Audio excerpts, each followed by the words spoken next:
Bu Emi, kami terima chatnya Bu, tapi belum terdengar juga Bu Emi.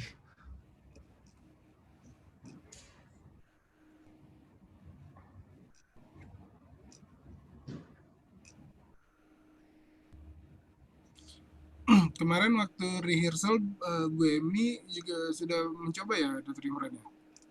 Bu Emi kemarin tidak ikut rehearsal, Dr. Boy. Oke.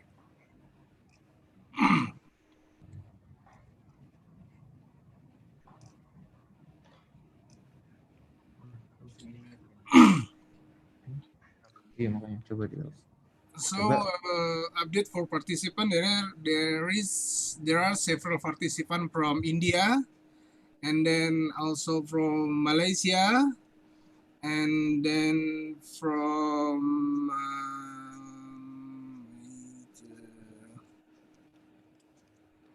Malaysia, and Saudi Arabia. There's a participant from Saudi Arabia, and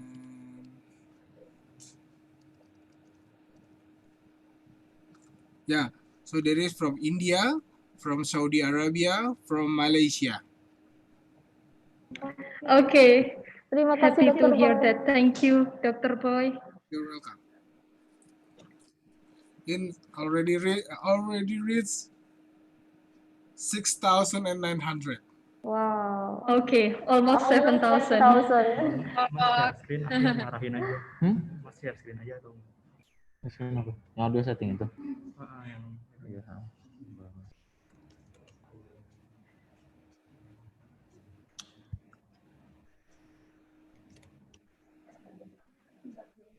Harus di ini. Ini aja bisa, nggak bisa.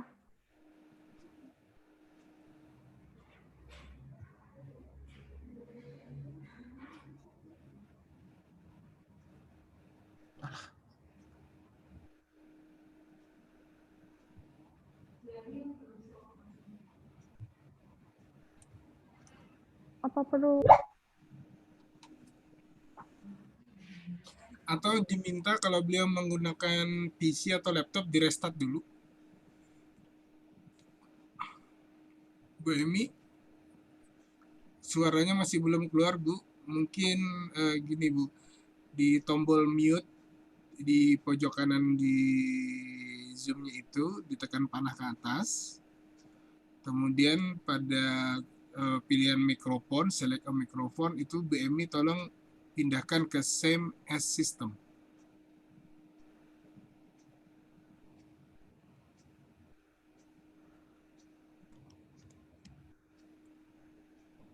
Monggo dicoba Bu. Masih belum keluar itu. Apakah tadi diminta beliau merestart laptop atau komputernya aja kali ya, jadi biar setting awalnya kembali ke ini, ke takutnya tadi sempat nancep mikrofon terus yang kedetek mikrofonnya, terus mikrofonnya dilepas tapi tidak dikembalikan ke setting awal. Belum kata Bu Emi. Di restart saja Bu Emi, laptopnya atau komputernya berkenan di restart. Okay.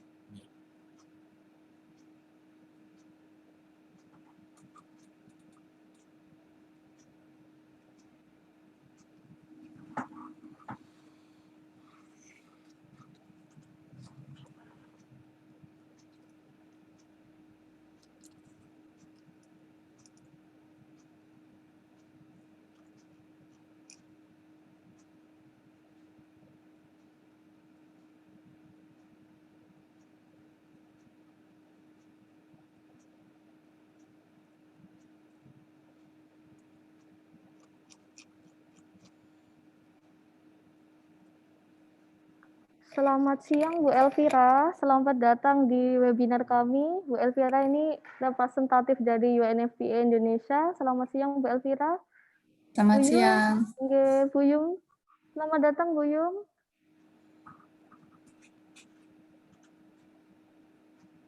Please welcome to Ibu Yung dan Bu Elvira.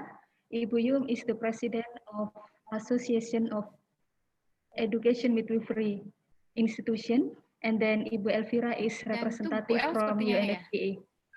Iya, Bu El, Bu.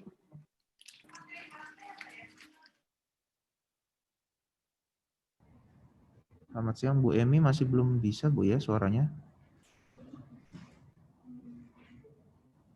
Ini ya, Bu. Oh, Udah bisa oh, belum? sudah keluar, Bu. Sudah keluar, Bu Emi, suaranya. Oh, oke, alhamdulillah. Nggih. Sudah Alhamdulillah, jelas Bu. Bu Emi suaranya, nggih. Nah, backgroundnya yang hilang. Oh Iya, iya Bu iya. Emi. Oke Tadi lah, nggak kami, apa-apa lah. ya, tadi Iya. kami lihat Bu Emi saat masang background dia Iya. sistem rekognisinya kurang optimal, mungkin jadi wajah Bu Emi juga ikut ke detect Iya, background. betul. Betul, Mungkin tadi kalau- menjadi mengkilat-mengkilat. Oke, Iya. saya izin nggak pakai background aja ya. Nggih, Nggih, Bu. Bu Emi monggo. Silakan. Tidak apa-apa, nggih. Oke, selamat datang Bu Emi. Alhamdulillah sudah Iya. bisa. Terima kasih, Dok. Sama-sama Bu, ketemu lagi Bu. Sehat ya Bu. Alhamdulillah. Sehat, Dok. Selalu jaga Mudah-mudahan kesehatan Bu. sehat-sehat semua lah. Amin, amin semua. Amin. Oke, Imran, silakan dimulai di broadcast. Bentar. Saya aktifkan YouTube-nya dulu. YouTube sudah aktif. Hostnya saya alihkan ke Imran. Terbaru kan? Iya.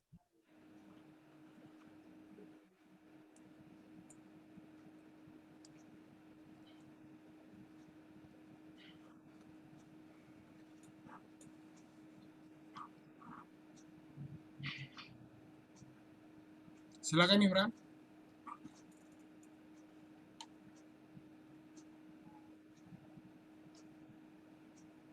Bagaimana, Dokter Boy? Maaf, Dok. Sudah saya hostnya, sudah saya pindah ke Imran. Silakan dimulai. Oh iya, baik. Ya. Professors and fellow seniors, right now the time is shown at 13 o'clock, and we are now going to broadcast the event so that the attendees can join.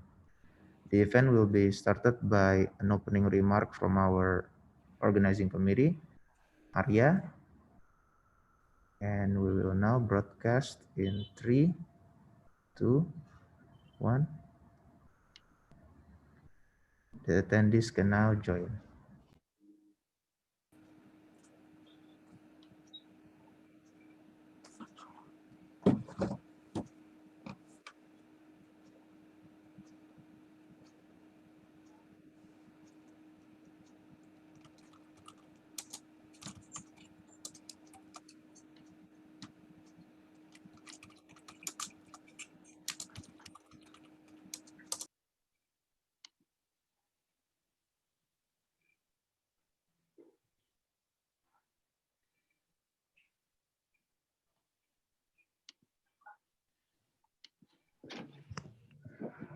Good afternoon, ladies and gentlemen.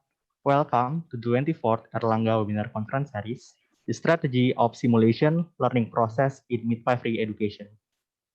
My name is Arya, along with my senior, Ahmad Herina Medical Doctor, Specialist of Pediatrics, and my colleagues, Imran Medical Doctor, Foreign Medical Doctor, Rahul and Wina. We are the organizing committee members of this afternoon webinar. This webinar is organized by the Faculty of Medicine, Universitas Erlangga, Surabaya. We are happy to announce you that up until now, the registrants have reached 6,848. Before we process the main event, we will announce some of the rules regarding the certification and Q&A session of this webinar. So here's the rule. If you want to get EB accredited certification, first, full participation during the webinar is required. Your attendance will be recorded by the Zoom application. And by the end of this webinar, participants I record some questionnaire which the committee will send the link in the chat box. And the last certificate will be sent to your registered email address. And next, I'll read the rules for Q&A. Use the Q&A box on the middle of your Zoom to write down your question, and the last question will be sorted and discussed after all lectures have been presented.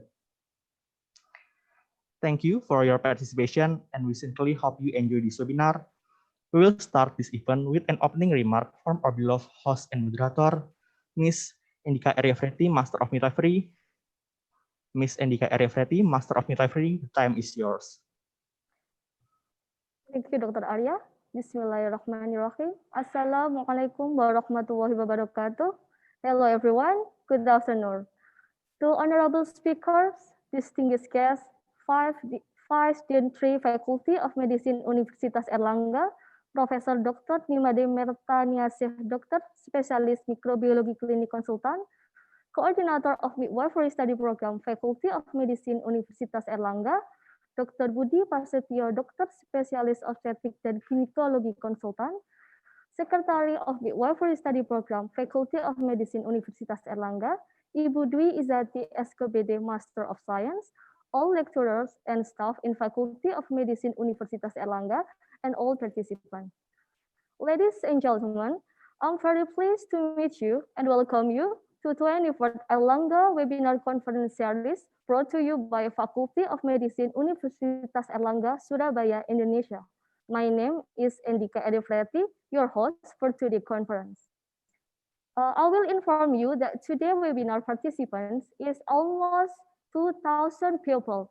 We are very grateful to receive such an amazing enthusiasm for all participants from Indonesia and other countries such as Malaysia, India, and Saudi Arabia. However, because of limited Zoom webinar capacity, I apologize that only 1,000 participants can join directly from Zoom application, and the rest still can join this webinar through YouTube streaming channel. Ladies and gentlemen, today we will discuss about the strategy of simulation learning process in Midwifery Education Webinar Series 1. For your information, Erlangga Webinar Conference Midwifery Series will have 3 parts. The first one is today, we'll be focusing on Midwifery Education Challenge in pandemic, and the other 2 will be held on September 16 and 30, 2020. So stay tuned for further information. Ladies and gentlemen, since March, all countries in the world have experienced the COVID-19 pandemic outbreak. This pandemic affects various aspects in human life, in health sector, lifestyle, business, economy, industry, and also education. This pandemic also caused a massive effect in educational system. That's why it's necessary to adapt and to adjust the learning method in midwifery education to be able to achieve the required competencies. This approach is needed to maintain the quality of midwifery graduates, which is improving the quality of maternal and child health in Indonesia. Faculty of Medicine Universitas Erlangga is committed to support the optimal learning process for the student. And hopefully through this webinar, we will gain a new perspective, insight, and knowledge to improve midwifery education in Indonesia during this pandemic. Ladies and gentlemen, before we start this webinar, I would like to introduce our remarkable speaker for today. First, we have Dr. Emi Nurjasmi, Master of Science Public Health. She's the President of Indonesian Midwife Association. Next is Professor Linda Sweet, PhD. She's the Chair of in Midwifery, Deakin University, Australia. And the last one is Kristen Graham, Master of Public Health, Tropical Medicine, Master of Nursing, Master of Professional Educational and Training, lecturer from Nursing and Midwifery in the College of Nursing and Health Sciences at Flinders University, Australia. We are very honored to have this amazing speaker for today. We also have a special guest who will be joining us later. They are the head of Indonesian Midwifery Education Association, Dr. Randa Jumiarni Ilyas, MKes, and from UNFPA Indonesia representative, Ibu Elvira Lianto and Arianti Risnawati Ima. Ladies and gentlemen, before we start this webinar, we will listen together Hymn Erlangga.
Okay, now we are first welcome to first agenda is welcome speech from coordinator of Midwifery Study Program and the 5 Dean 3 of Faculty of Medicine Universitas Erlangga.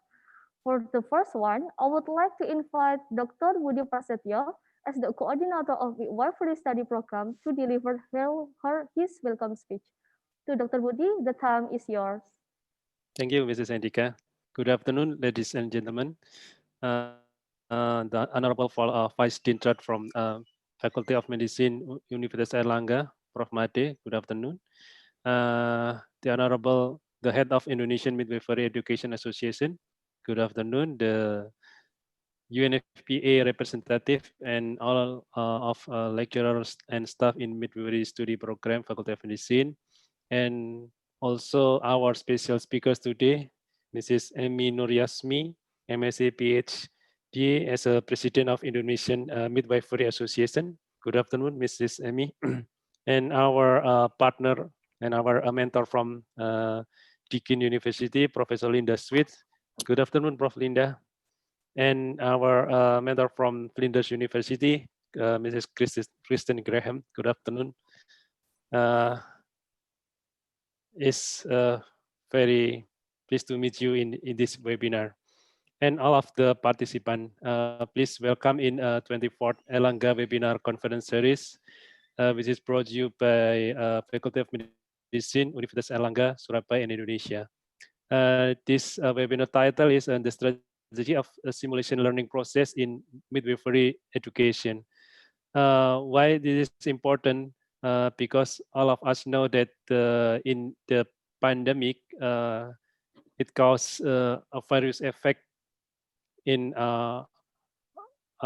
human life. I mean, it's in I think a lot of sector in our life, also in our education system. So we want to make this webinar to commit as our committed to support the optimal learning process for our students. And also this webinar will have important meaning for us to improve our education in Erlangga University. Finally, many thanks to our solid committee for both of academic and support staff who have contributed in this event. So, well, ladies and gentlemen, this is all can I say about the report this event, and I'm glad that the participant is for about 6,000, but only 1,000 in this Zoom meeting, and the others I think is from a YouTube live broadcast. So we also do apologize if there is something inconvenient in our term during this event. Thank you very much for your kind attention. Wassalamualaikum warahmatullahi wabarakatuh. Waalaikumsalam warahmatullahi wabarakatuh. Thank you very much, Dr. Budi. Next, I would like to invite the Vice Dean 3 of Faculty of Medicine to deliver her welcome speech. To Professor Made, the time is yours.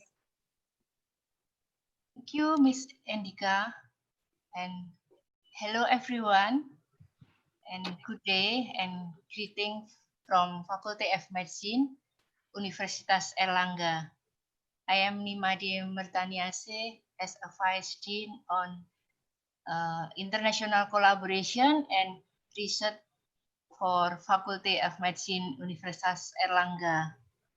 I am here on behalf of our Dean, Professor Sutoyo, to welcome all of you who participate in international webinar with the topic, the strategy of simulation learning process in midwifery education webinar series. On behalf of our deans, I would like to gratitude all of speakers. Dr. Emi Nurjasmi, as President of Indonesian Midwife Associations, IBI. The second is Professor Linda Sweet from Deakin's University, and the other is Christine Graham, MSc from Flinders University. And all of participants from Indonesia, and this moment is advantage for us is from others university outside of Indonesia. Thank you for all of the committee. We all know that this pandemic has changed many things, and the world of education has got impact of these changes as well. One of which is learning methods, especially from the midwifery study programs, Faculty of Medicine, Erlangga University. And I am glad that our midwifery department had this simulations learning process, supporting by Flinders University and Deakin's University to developing clinical experience in learning methods. We hopefully this webinar will success and have new project, new strategy results in learning method to achieve the sustainable quality of students graduated. And the other one is thanks to Erlangga Webinars Conference Series team to support this meeting. Last but not least, may Allah, the source of blessing and wisdom, bless us of all of us. Once again, thank you.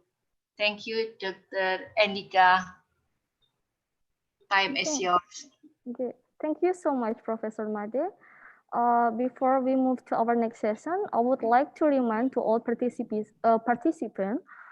please do not type any question on related topic in the Q&A box, such as reporting your percent, okay? Now let us move to our next session. This session will be guided. Okay, the session will be guided by our special moderator, Ms. Farida Fitriana, Master of Science. She's the lecturer from Midwifery Study Program, Universitas Erlangga.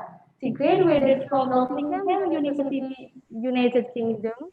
So, without further ado, I would like to give the session to our moderator, Ms. Farida. The time is yours. Okay, thank you very much, Ibu Andika. Assalamualaikum warahmatullahi wabarakatuh. Hello, my name is Farida Fitriana, the moderator of today's webinar. In this special occasion, I would like to express my gratitude to our Vice Dean 3 of Faculty of Medicine Universitas Erlangga, Profesor Dr. Nimade Mertaniasi, Dokter Spesialis Mikrobiologi Klinik Konsultan, Head of Indonesian Midwifery Education Association, Ibu Dr. Randa Jumiarni Ilyas, Magister Kesehatan, UNFPA Representative, Ibu Elvira Lianto, and Ibu Arianti Risnawati Ima. Our Coordinator of Midwifery Study Program, Dr. Budi Prastio, Dokter Spesialis Obstetri Ginekologi Konsultan, Secretary of Midwifery Study Program, Ibu Dwi Izzati, SKPD MSc, all lecturers and staff in Faculty of Medicine Universitas Erlangga, and of course, our very special speakers today. We have three distinguished speakers for today's webinar. The first one is Ibu Dr. Emi Nuryasmi, Master of Science, Public Health, as the President of Indonesian Midwives Association, who will deliver the topic regarding midwifery education as pillar supporting maternal, neonatal, and child health in Indonesia. Welcome to the webinar, Ibu Emi. All right. The second one is Professor Linda Sweet, PhD, as the Chair in Midwifery, Deakin University, Victoria, Australia. We will present the topic entitled Enhancing Quality of Midwifery Education, Challenge in Pandemic. And then the third one, we have Miss Kristen Graham, Master of Public Health and Tropical Medicine, Master of Nursing, Master of Professional Educational and Training, as the lecturer in Nursing and Midwifery in the College of Nursing and Health Sciences at Flinders University, Adelaide, Australia. We will share the topic about embedding critical thinking and clinical reasoning through online learning. In this webinar, each speaker will present their topics for 30 to 40 minutes, and I will make a general conclusion after each speaker, both in English and in Bahasa, so that the participants can understand comprehensively about the presented topic. After all speakers present their topics, the session will be continued by Q&A session. So ladies and gentlemen, if you have any questions regarding the topics, please write it down in the Q&A box provided in the Zoom. And you can also write your question in Bahasa if you wish, and we will translate it into English for you. We will choose the questions randomly. Please let me speak in Bahasa for a while. Baik, Bapak dan Ibu sekalian, untuk memudahkan Bapak dan Ibu memahami materi webinar yang disajikan oleh para pembicara, nanti di setiap akhir penjelasan dari masing-masing speaker akan saya bacakan general conclusion atau kesimpulan umum dari apa yang sudah disampaikan. Jika Bapak dan Ibu ada pertanyaan yang ingin diajukan, silahkan untuk menuliskan di Q&A box yang ada di aplikasi Zoom. Dan mohon yang dituliskan adalah topik-topik yang sesuai dengan yang kita bahas sekarang. Jadi bisa nanti kami pilih secara acak untuk didiskusikan. Terima kasih. Alright, without any further hesitations, we start the first topic about midwifery education as pillar supporting maternal, neonatal, and child health in Indonesia. We all know that midwives are the backbone of the quality of health system, particularly for maternal, neonatal, and child health. And therefore, preparing good quality of midwives should be started by high quality of midwifery education. So, to Dr. Emi Nuryasmi, Master of Science Public Health, who are very familiar among Indonesian midwives, will explain us about the topic. Assalamualaikum, Ibu Emi. Waalaikumsalam. How are you today, Ibu Emi? Oh, fine, thank you. Okay, thank you. Okay, nice to see you again, Ibu Emi. Nice to right, before Ibu, okay, nice to meet you too. Right, before Bu Emi present her topic, let me introduce Ibu Emi by presenting her brief CV.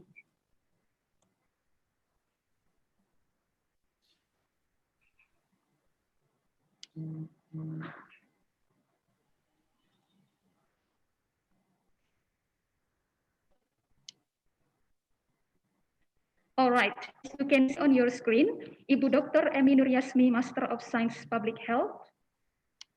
Wait a second. Okay.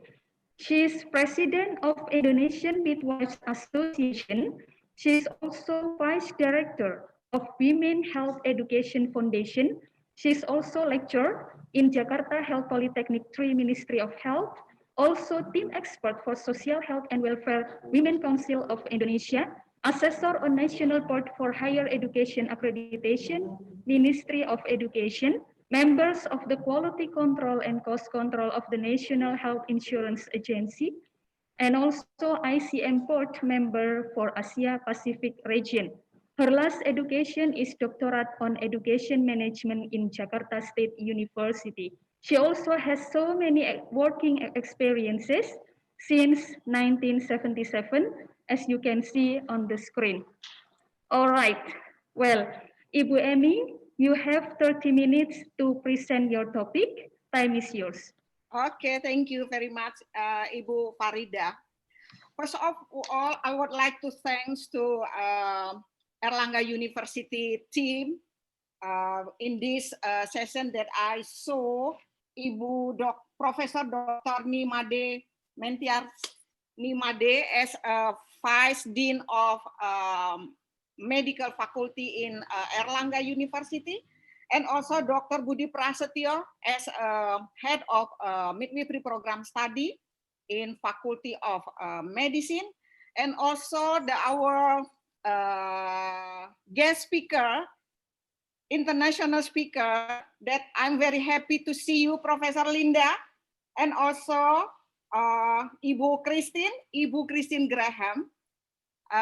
Also, I would like to thanks also to the organizer of this webinar.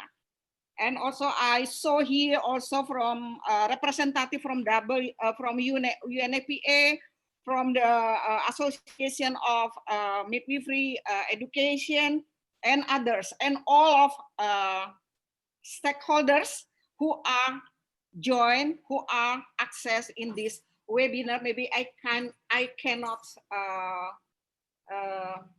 say one by one. Okay, first of all, I would like to share my slide.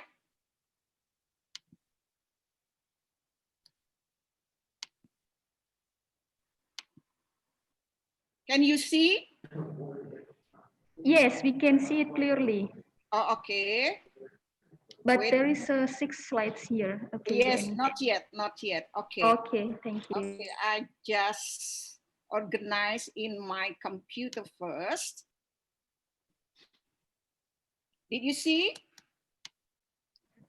Yes, we can see it now. Okay. Once again, thank you for all organizer, and thank you also. I'm very appreciate that I can join in this webinar. I would like to share information, maybe not in deeply information, but maybe a general information about midwifery education as a pillar supporting maternal and neonatal health in Indonesia.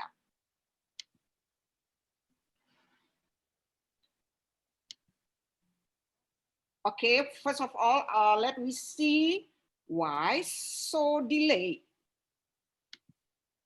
Yes, before we starting to the main information that I would like to just remind you. Midwifery is one of the oldest profession in the world. From the beginning of the human race, women have needed someone to assist them in the birthing process. It is the reminding this for the midwifery profession. And also, let me see about midwifery as a profession in its own right, with a unique body of knowledge, as well as share knowledge with other health disciplines. Much of this knowledge is based on evidence that is the result of research carried out, could be by midwife and others, and as such, it is extended or amended from time to time by findings from new studies. It means the midwife profession also, they have to develop, they have to improve time by time, depend on the environment, depend on other situation. Okay, that we see the pillar of midwifery profession. We know that 3 pillars on strengthening midwifery as a profession. We starting from the education, regulation, association, underpinned by competencies. And let me see, of course, I have to move the picture, the participant picture. Sorry. We must demand regulation, education, of course, and support of midwife to ensure quality of care for women, their newborn, and families and their communities. It means that we need also support for the working environment, for the facilities, for the policy that we hope the midwife can deliver the quality midwifery services. Education, this is the pillar, education, regulation, and association, underpinned by competency standard for midwifery, and also research. Research, that's why time by time we have to develop, we have to improve our profession. We see in the Indonesia situation, the legal basis of midwifery profession in Indonesia, fortunately, we have so many regulations supported midwife as a profession, supported midwifery in Indonesia. This is I just put here only what was really related, really relevant with midwifery. I'm sure there are many regulations also as a supporting for midwife and midwifery in Indonesia. We start from health workforce law. In this law that's divided, there are so many health workforce in Indonesia and divided with the categories, and midwife as one of categories of health workforce in Indonesia. And also, fortunately, we already established midwifery law number 4, 2019. And also we have many regulation based on ministerial decree.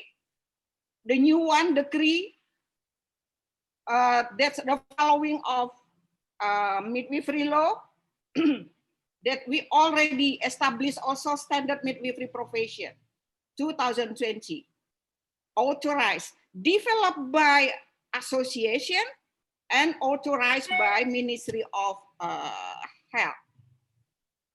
And also we have the ministerial decree regulate for licensing of practical midwife, midwifery care standard, and also in national health insurance regulation, also we are there.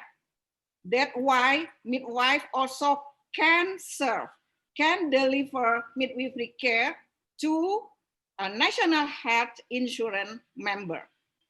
And also we have the new one, regulation for midwife functional position.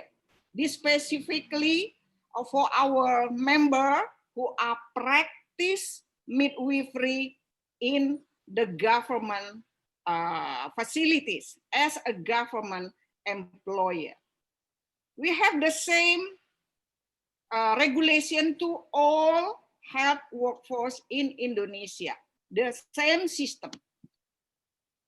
Also, let we see in a midwifery law that regulates for midwifery education, registration and license, including for midwife Indonesian citizen, midwife foreign citizen, and also regulate for midwifery practice, where they can practice and how is the requirement that's there, all there. Right and obligation, midwifery professional organization, utilizing midwife and guidance and supervision. There is some of a chapter in our midwifery law. Let me see for midwifery education that as a basic standard for the profession in 3 pillars.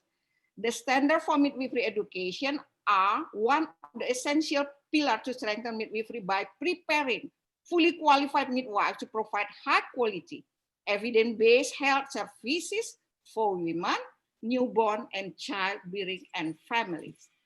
In the pillars, also including updating for the competency standard. We finish updating our competency standard right now for midwifery practice, midwifery education, midwifery regulation, and also strong midwifery association. The education standard were developed in tandem with the update of the competency standard for midwifery practice, as these competencies define the core content of any midwifery education programs. What is the message from these sentences? It means that my college from midwifery education institution should be follow, should use as a guideline to develop their program in the education institution, tandem with the update of the competency standard for midwifery practice. because we are conducts education to achieve objective. What is the objective? What is the competencies objective? We have to achieve that based on our standard. The education standard were also completed in harmony with midwifery standard of practice and regulation. I think that my colleague from a midwifery education institution already use this as a reference, as a guideline why they are develop the program study in education. Midwifery education in our law consists of 3 kinds of education. This we are follow the system in Indonesia. We have the national education system. This is the system. This system should be followed for all over profession in the country. We have the vocational education program study, academic education program study, professional education program study. For the academic education consists of degree midwifery program study, bachelor degree, bachelor science in midwifery program study, master degree midwifery program study, and also we have the place if we need, of course we need, but right now not yet established for doctorate midwifery program study. But in our law already there. It means my colleagues from midwifery education institution, from the association, from the also the practical midwife, we can develop our education for doctorate midwifery program, but not now yet. A vocational education is diploma-3 midwifery program. For the vocational education, we just only run for the diploma-3 midwifery program. And professional education is an advance of undergraduate program. I don't know what to say in the global term in Indonesia that we call the professional education, or maybe internship, or maybe advanced, or maybe after bachelor science in midwifery, we have to have 1 year's program to professional education program. Also implement for other education, let's say for medical education, dentist education, nursing education, the same system. We have to use the same system as a national education system in Indonesia. Midwifery students at the end of vocational education or professional education must take a national competency test. Also, there is message from the midwifery law. Competency test is a condition for graduating vocational education of profession or professional education. It means the competency test is a requirement before they really graduate from one program, vocational or professional program. Competency tests are held by universities, health education institutions in collaboration with midwife professional organization and other stakeholders. It is also stated in our law. Okay, we can see midwifery education that we have one, the vocational, we run for diploma-3 program. The second one, we have the scientific or academic program. We offer for bachelor science, magister science, and doctorate in midwifery. And also the third one, what we call in our system, professional program. That could be internship after Bachelor of Science or advanced of undergraduate midwifery Bachelor Science program. In this education program, we have to meet the national standard of midwifery education. Also, we already developed this standard. In previous also we already have, but now we are ongoing process to review, to revise, to follow the midwifery law. This is already in Ministry of Education. we finished developed by our association, including also inviting other stakeholders. And now process in the Ministry of Education, we hope not to, we hope, I think that's maybe in this year will be authorized, will be established by Ministry of Education. The standard of education could be authorized by Ministry of Education. The standard of competencies authorized by Ministry of Health. This is the regulation in our country. And of course, in this education, should be achieved competency standard for midwife. How to assess, how to see what is the proving of achieving the competency standard. That's why we conduct the national competencies assessment. All institutions should be follow the national competencies assessment. Where they are passed in this competencies assessment, for the vocational, they will get the competencies as a vocational. For the professional program, they will get the certificate competencies as a professional program study. And let me see midwifery professional credential through certification, registration, and licensing process. Also, this regulate in our midwifery law. In this, we have 3 institutions who are involved to establish a licensing.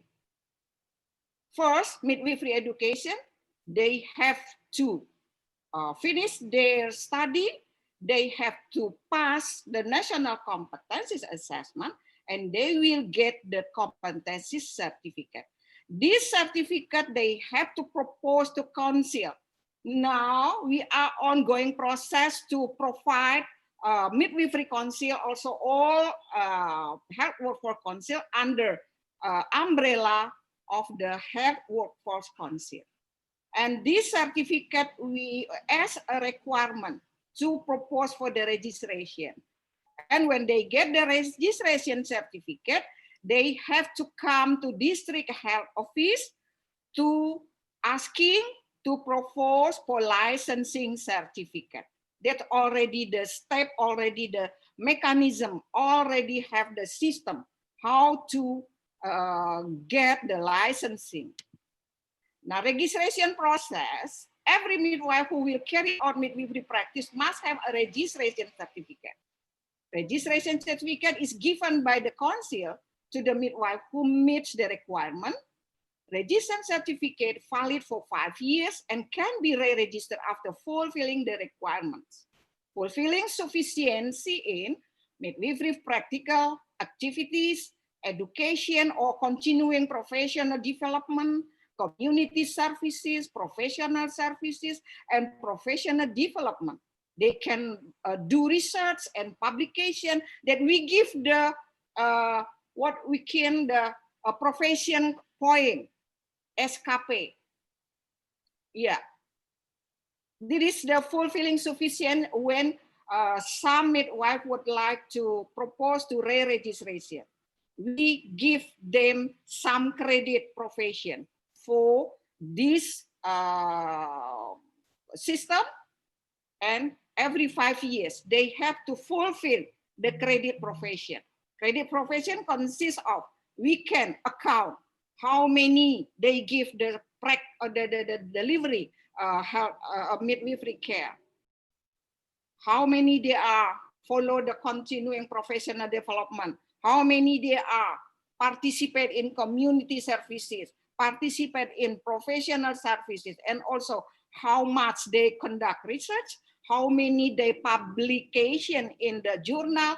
That all we give there the credit profession. Licensing, midwife who will practice midwifery must have a license, of course. Practical licensing is provided by district regional government. To get license, they have to have the registration certificate and also practice site. License also valid for five years.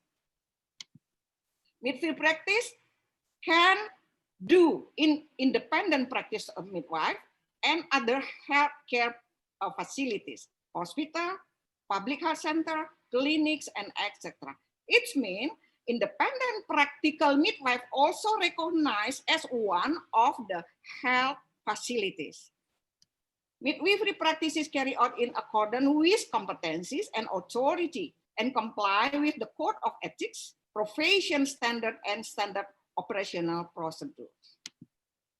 It is the scope of work and authority starting for the maternal health, child health, women reproductive health, and also in this law, in our regulation, because we can also implementation of tasks based on delegation of authority. It means we are working in the team, let's say our partner, closer partner, OBGYN, a pediatrician, we are working in one team. And we can receive the delegation task from this partner. And also implementation of tasks under certain condition of limitation. The delegation task come from the government. It could be from the national government and also the local government. Let's say in the midwife, in the village midwife, they can do deliver health services beyond the midwifery care authority. This is the meaning of the implementation of yes. Scope of midwifery practice in continuity of care. I think it is the midwifery as a care provider with a strategic and unique role as a partner for women and society, especially in carrying out their reproductive health cycle through holistic and sustainable care with the midwifery respectful approach. The midwifery practice, the scope of midwifery practice that start for the health promotion, disease prevention, give care for pre-pregnant and pregnant women, conduct or facilitate for normal delivery, postpartum care, care for babies, toddlers, preschool, and women's reproductive health and family planning, detect complication in maternal and child health, and carry out emergency care, and also referring high-risk cases and complication, and also the specific task, also mobilizing community participation and empowering women and family, because 70% of midwives who are working in the community, who are working in the first level of health facilities. Okay, that's the challenges that we have, also so many challenges. Availability of midwifery services, the distribution of midwife. Even though our government decided to place one midwife in each village, but in the beginning of the program, yes, almost all villages, they have one midwife there, but not now. Some midwife, they are already moving to the city and to others health facilities, and approximately 30% villages now without midwife. Accessibility, that also we are talking about our country with more than 17,000 islands, that we are a problem for the transportation, geographic and financial barrier, of course. Acceptability of, so we have a local specific gender perspective, the traditional birth and also still used by others, by some families in our country. Quality of midwifery care, okay, we are talking about this part, inadequate from pre-service and in-service training, competencies of midwife, health facility support, needs fulfill enough, clinical supervision and monitoring of evaluation. And also, we recognize maternal child health issues intervene with other problems, with education, with social, cultural, religion, transportation, gender equality, financial. That's why, if we are talking about how to reduce maternal mortality and infant mortality cannot be resolved by Ministry of Health itself, but could be involve other sector, because MGH issues not only come from the health issues. Other challenges in education. Yeah. How many you minutes? have 5 minutes. 5 minutes Okay. left. Yeah, thank you.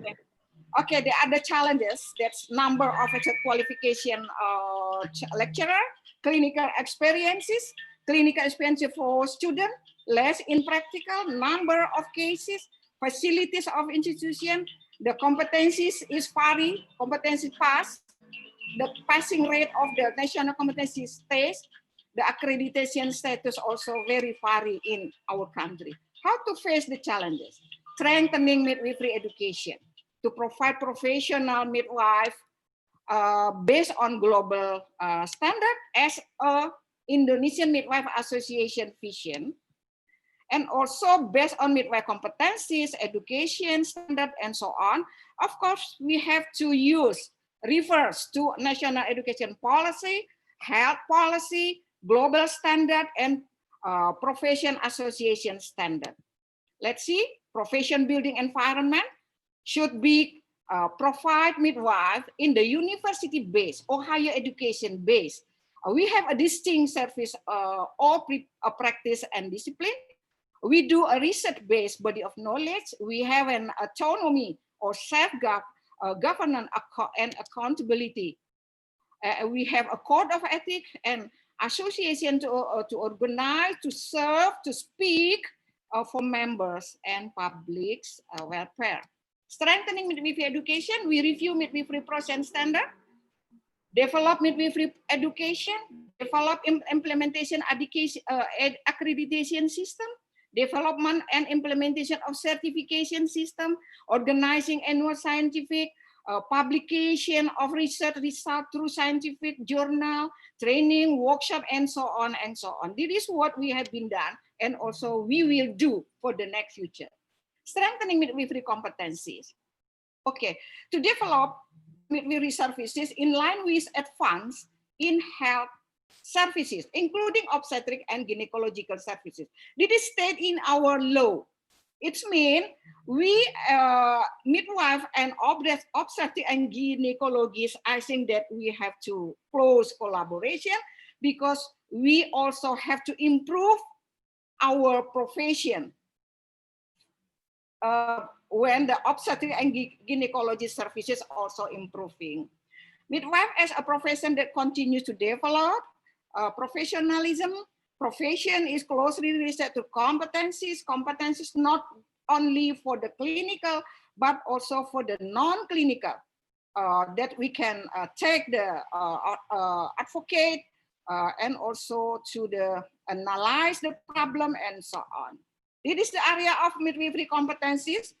The first that we are talking about ethic, legal, and patient safety, effective communication, self-development, and professionalism, scientific base in midwifery practice, clinical skills based in midwifery practice, health promotion and counseling and management and leadership. This is the 7 area of our competencies. And how we develop our competencies. We have the scale. From this area that we describe to key competencies for each area. And every key competencies that they divided into component competencies. And at the end, we have a list competencies. The list competencies to fulfill the need of midwifery quality of care. How to deliver quality midwifery care based on competencies what we already achieved in the formal education, in service education, or pre-service education. This is the scope of midwifery practice, neonatus, and so on. Yeah, I think I don't want to repeat it again. The strengthening quality of midwifery. In previous, we are talking strengthening in education. Also, we have to talk about strengthening midwifery care, strengthening quality of midwifery care. We have the standardized system for private practitioner midwife, what we call the Bidan Delimas. Bidan Delimas program, that's the tagline is the quality care of midwifery. This the activity supervision system and quality control. Clinical and non-clinical training, so many training we can do by ourselves in association, okay. Also, we can collaborate with other institutions. We conduct seminar, develop guideline, advocate strengthening, and also this is our also advocate to strengthening midwife role on national health insurance, because not all practitioner midwife until now joining with the national health insurance program. Bidan Delimas is standardized. Yes, okay. Ibu Hemi, you have 1 minute left. Okay, Yes. okay. I think that I will deliver it fast. Okay, this is the also to control the quality. This is the graphic representation of midwifery care process. This is from ICM. Foundational midwifery knowledge, skills, professional behavior, critical thinking, assessment history, ask and listen, look and feel. I think all of my colleagues already know. Yeah, assessment, decision making, planning, implementation, and evaluation. This is our management process of midwifery care. This is also, I take it from ICM. The framework of quality maternal, that we are talking about the practice category, organization, values, philosophy. I think there is the sum of information should be also used by the institution, midwifery institution, education institution. Oh, sorry, there is the, okay. There is the global message, show me. Now we are ongoing process to newer. Show me, maybe 2021 we will publish the new show me, state of world midwifery. In 2014, that we get the tagline, a universal pathway, a women's right to health. Let's say that this is also in this book, in this show me. I think that related with our in Indonesia. But this is the important thing. In order to midwife to work effectively, facilities need to be equipped to offer the appropriate services.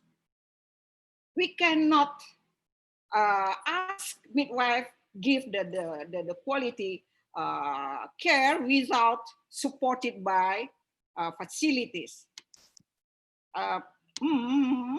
I think, oh, okay, the legislation, regulation, licensing, what we will allow midwife also contribute. I think you can read by yourself.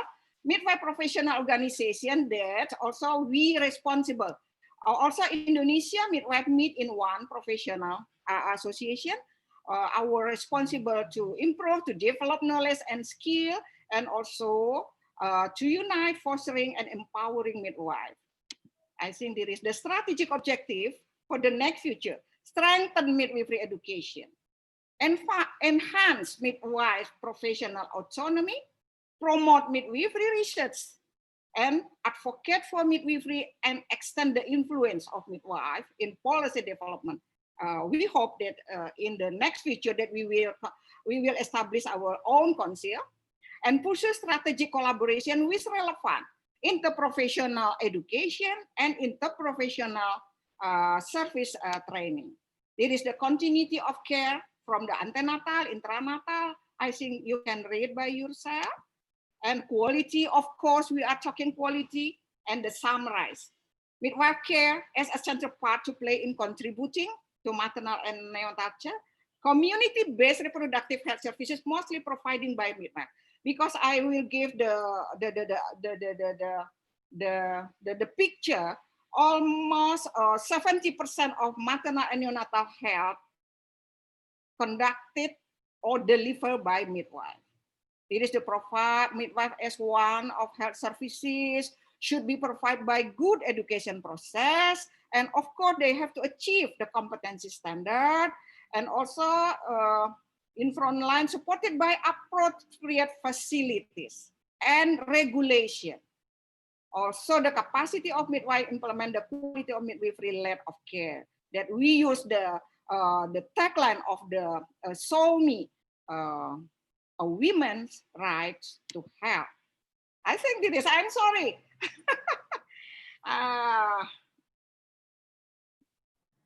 Okay, thank you very much. It's okay, Ibu Emi. Thank you so much, Ibu Emi, for amazing presentation. Very useful and very insightful for us. Okay, from the Ibu Emi's presentation, we can conclude many important points.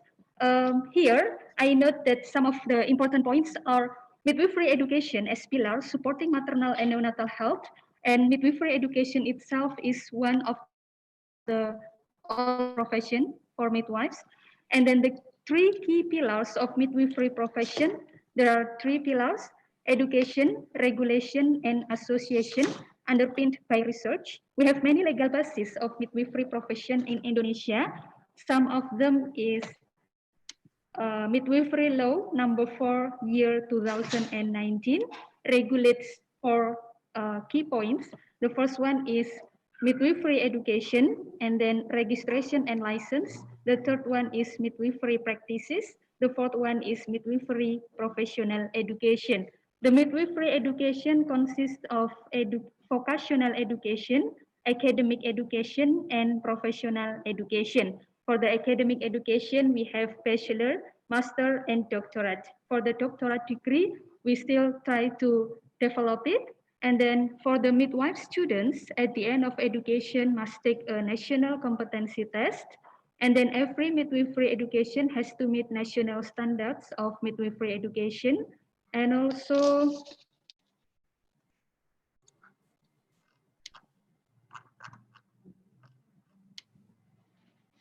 we as a midwife has a professional credential through certification, registration, and licensing process that could be processed through 3 steps from the midwifery education institution, council, and also district office.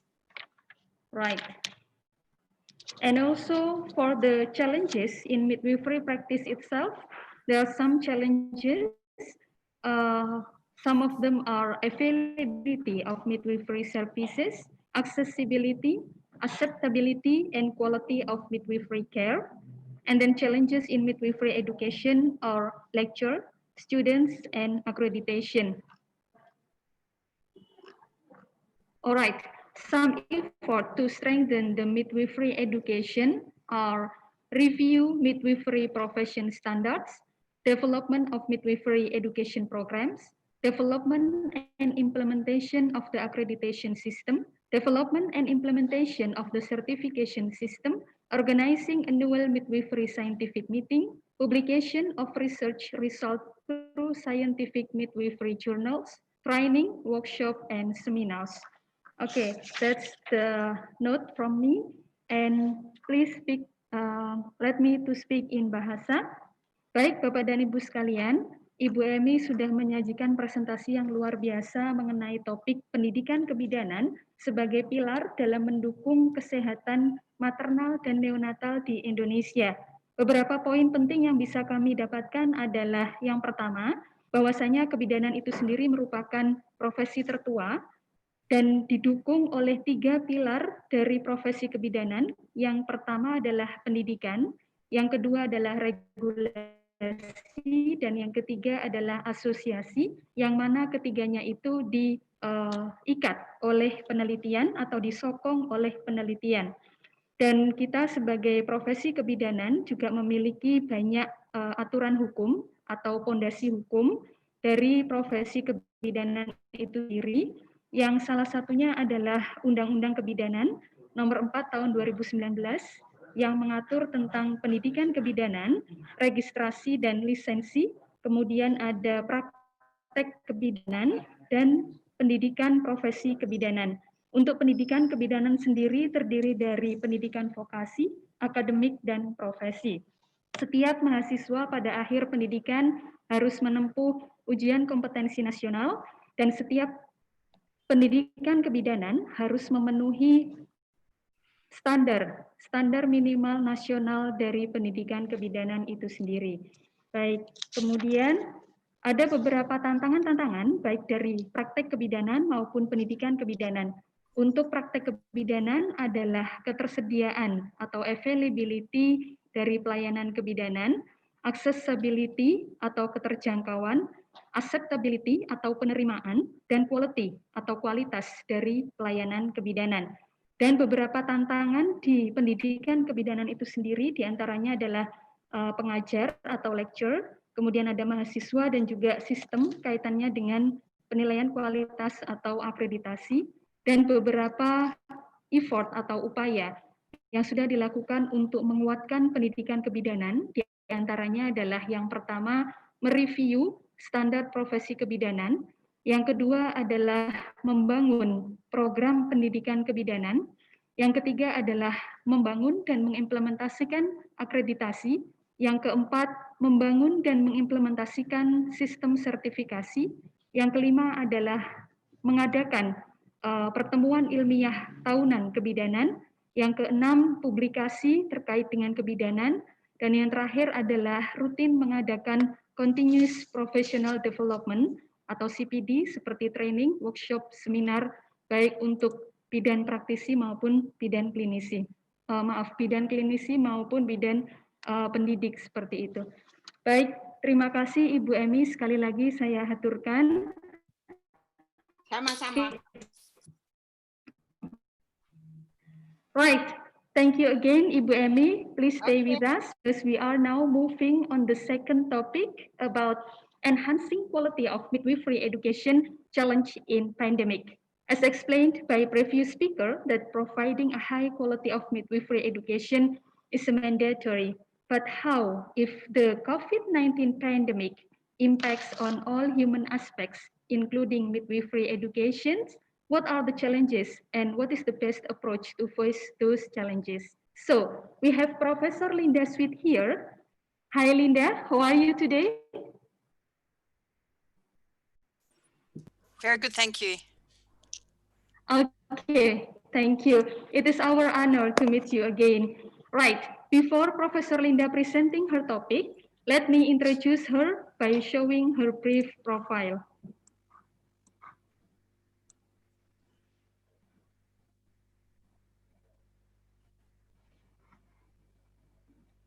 Wait a second.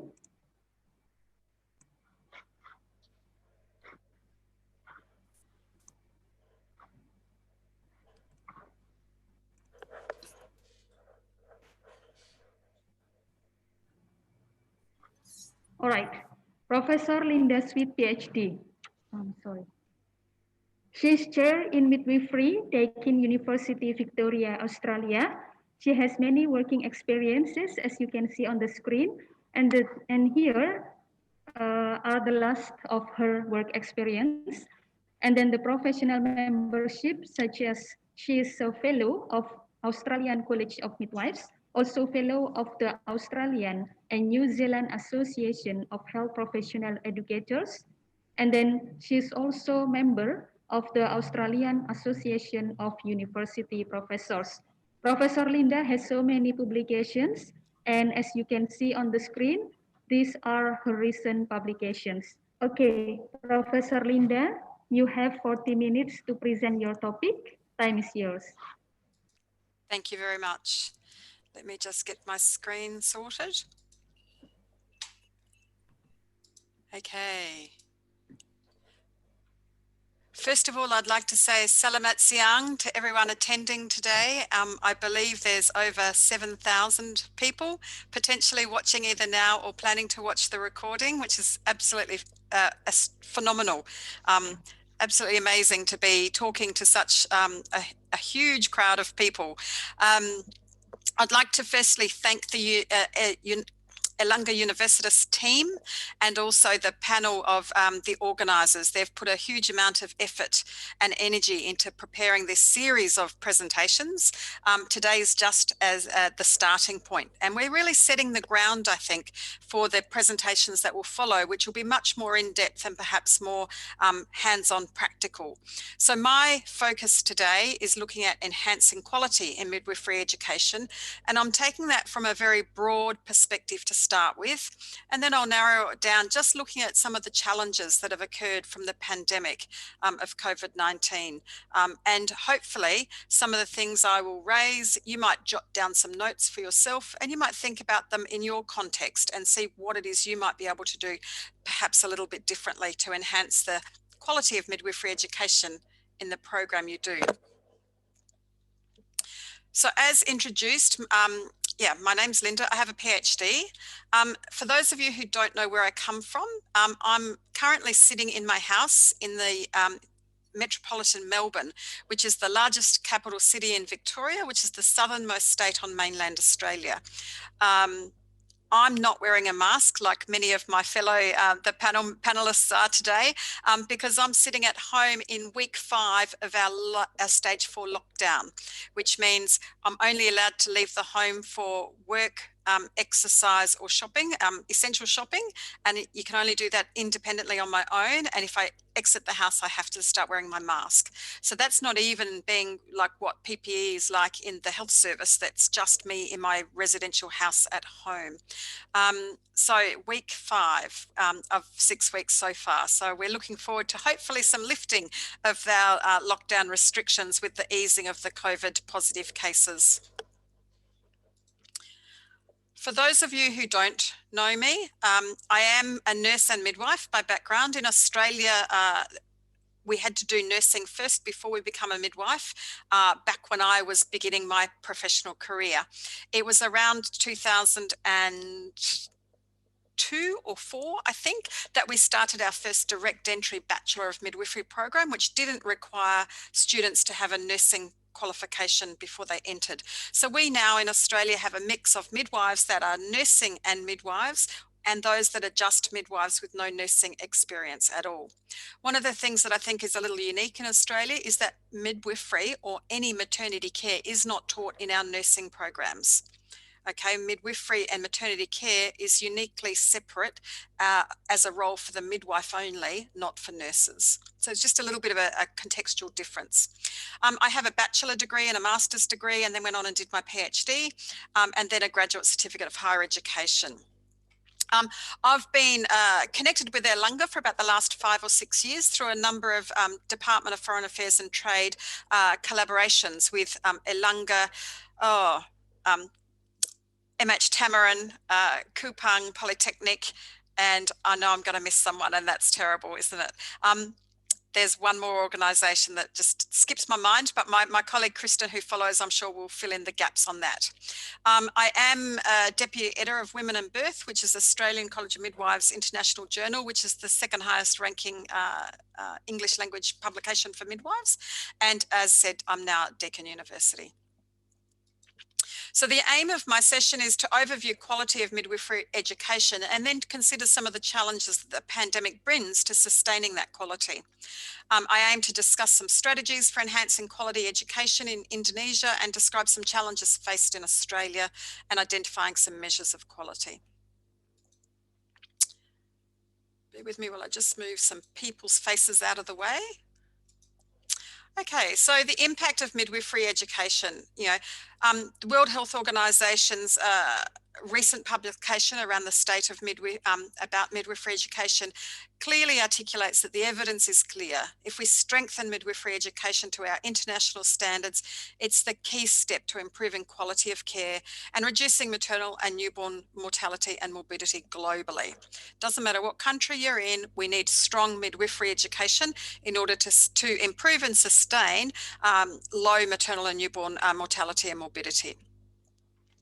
And midwifery, where care includes proven interventions for maternal and newborn health, as well as family planning, essentially could avert 80% of all maternal deaths, stillbirths or neonatal deaths. Now, enhancing our education, think about that, as 80% of all of the maternal deaths or neonatal deaths could be averted just by enhancing midwifery, the quality of midwifery provision through education.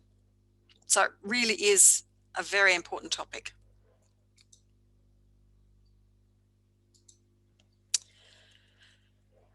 So there are over 50 outcomes that the World Health Organization identify that can be improved by the quality of our midwifery education, and and subsequent care that we provide as midwives. So if you look at that, I know that slide's only little and you don't expect you to read it all. I would suggest that you write down the reference at the end of the presentation for that publication. If you've not heard or seen of it before, it is really worthwhile read.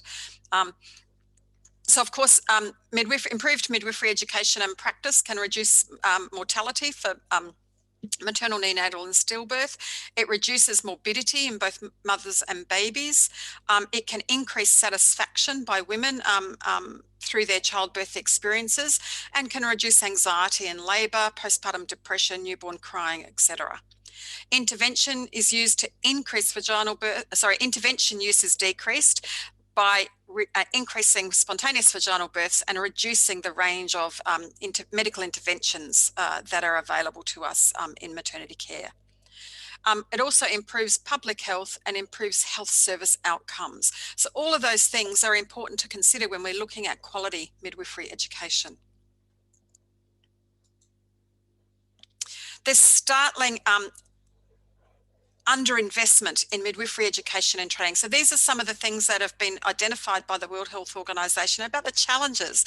And as I said, these are existing midwifery education challenges pre-pandemic. So we'll think about them in the context of post-pandemic later. So there's startling underinvestment in midwifery education and training globally. In many countries, predominantly the low and middle income countries, educators lack skill, supplies or equipment, and many are unable to access clinical sites for their practical teaching. That poses a lot of problems for the learner and the capacity for students to learn in authentic practices and able to develop those competencies that Dr. Emmy talked about. There's a crisis in water and sanitation and hygiene, or what's known as WASH, in some facilities, and that extends to educational institutions in some countries. It may not be an issue in your large city situations in Indonesia, but it might be a factor that needs consideration in the smaller rural and remote areas where students go to learn. As a result of the facilities constraining the efforts to teach the importance of clean and safe birth and the capacity to provide clean and safe birth, which we know is number one in order to prevent a huge amount of mortality and morbidity. As a result of the lack of quality, the education is variable. A lack of consistency in the use of the term midwife is often not clear which health workers are educated and trained to the international midwifery standards. And Dr. Emmy raised that with the different levels of midwifery qualifications you have in Indonesia. And it's fantastic to see that the midwifery organisation are striving to get professional midwife, or at least academic standard midwife, the minimum standard across Indonesia. So until you have that consistency about who can call themselves a midwife, it makes it really hard when you're trying to differentiate midwifery education and for the women in society, the consumers, to understand the different levels of practice of a midwife. There's certainly other barriers like socioeconomic and sociocultural, economic and professional barriers which influence the and accessibility of the quality midwifery education, which is also worth considering. Now, not because Dr. Emmy or I had done any collusion. However, I've also put in the 3 pillars. I can see Dr. Emmy smiling. So the International Confederation of Midwives' 3 pillars of education, regulation and association. And if you're going to look at anything around quality of midwifery education, you have to look here as a starting point. So in 2010, and they were amended in 2013, the International Confederation of Midwives identified 3 pillars for midwifery practice. So education to provide a competent qualified workforce, regulation to set the scope of practice and the licensing and relicensing requirements that midwives to ensure that midwives provide high quality care, and association that consists of an organised body of persons engaged in a common professional practice, sharing information, career advancement objectives, in-service training and advocacy and other activities to support the strengthening of the workforce. And having been coming to and fro Indonesia for 6 years and hearing about what it's been like over the years preceding my engagement with Erlangga Universitas and other sites, I cannot commend you all enough about how this collective action from regulation and association has been progressive in your country. You now have a Midwifery Act and strong associations, and you really should be so proud about that. You know, it takes strong leadership and lots of commitment and continued persistence to achieve those things. And, you know, that really is a huge step forward for midwifery in Indonesia. But what's happening about education?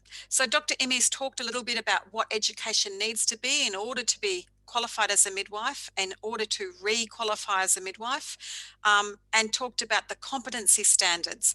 But how do we actually deliver those, the education in order for students to be able to develop those competencies? What we do know is the research has shown that compared with the previous State of the World's Midwifery report, there is evidence of increasing effort in low and middle income countries to improve midwifery education, to strengthen the profession and to follow these education, regulation and association standards and guidelines. However, not all of these elements are being implemented equally. Some variability exists between and within regions, and even within different programs of study. However, the education pillar did show more systematic improvement in the type of programs and lengths of training. And I think that's starting to become evident across the changes that are taking place in Indonesia now with your new laws and new regulations. And that's absolutely commendable. We in Australia have problems with our type of program and length of training. In Australia, we have undergraduate 3-year Bachelor of Midwifery degrees. We have undergraduate dual degrees where students study to be a nurse and a midwife in a 4-year program. We also have graduate diploma courses, which are available for registered nurses or people who have already studied to become a registered nurse. And we also now have Masters of Midwifery for graduate entry students who are entering midwifery for the first time without a nursing background, but another qualification of another type. And so the length of training in Australia can be anything from 1 year to 4 years to meet the regulations to become a midwife. So, you know, when I'm talking about the variations in Indonesia, I do want to acknowledge that we have very similar issues in some contexts around styles of programs, level of program and length of training to become a midwife. And I think that's really important to understand that you're not alone. I'm going to plug here Dr. Karina Adnani, and I don't know, Karina, if you're in the audience today. If you are, please post a message in the chat. I would love to say hello. Dr. Karina, and I say Dr. Karina with great pleasure. She's an Indonesian midwife who's recently completed her PhD and now can call herself doctor. And she investigated how midwifery education could be strengthened in Indonesia. Her key findings identified 3 themes, and they were improving the midwifery teaching and learning of the theoretical components, and there was a range of strategies that she's recommended to do that. Also improving the midwifery clinical experiences so that students get authentic, active learning experiences, not just observation. That was sort of one of the key things, and the consistency of the numbers of experiences or the hours of experiences that the students needed to get. And then she also looked at structural and external factors, many of which have been addressed recently by the midwifery law, the midwifery associations, and hopefully the future council. That's just something to keep in mind. But remember, these things were identified pre-pandemic. So they're already recognised as problems or areas for improvement in Indonesia, areas that require consideration at institutional level. So as explained earlier, you know, you have Diploma 3, Diploma 4, Bachelor degree. I may have got the wording wrong because I see now there's academic and professional, and I wasn't aware of that. So I really challenge you to think about how are they similar and how are they different? You might even, I challenge you to sit down and reflect about this on a piece of paper and see if you can actually tease out what are the similarities and differences of the graduate. I get there's differences in the program of study, the duration of study, but what's the difference in the graduate's capacity?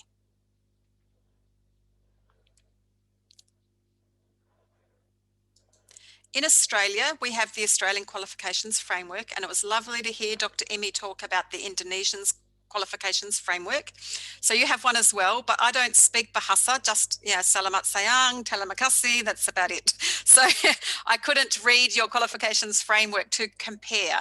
So in Australia, for example, if we're looking at the difference of the graduates, a graduate from a Diploma 4 equivalent or Diploma 3 or 4 equivalent would be what's written in the orange box. So they have broad, factual, technical, and some theoretical knowledge of a specific area, i.e. midwifery.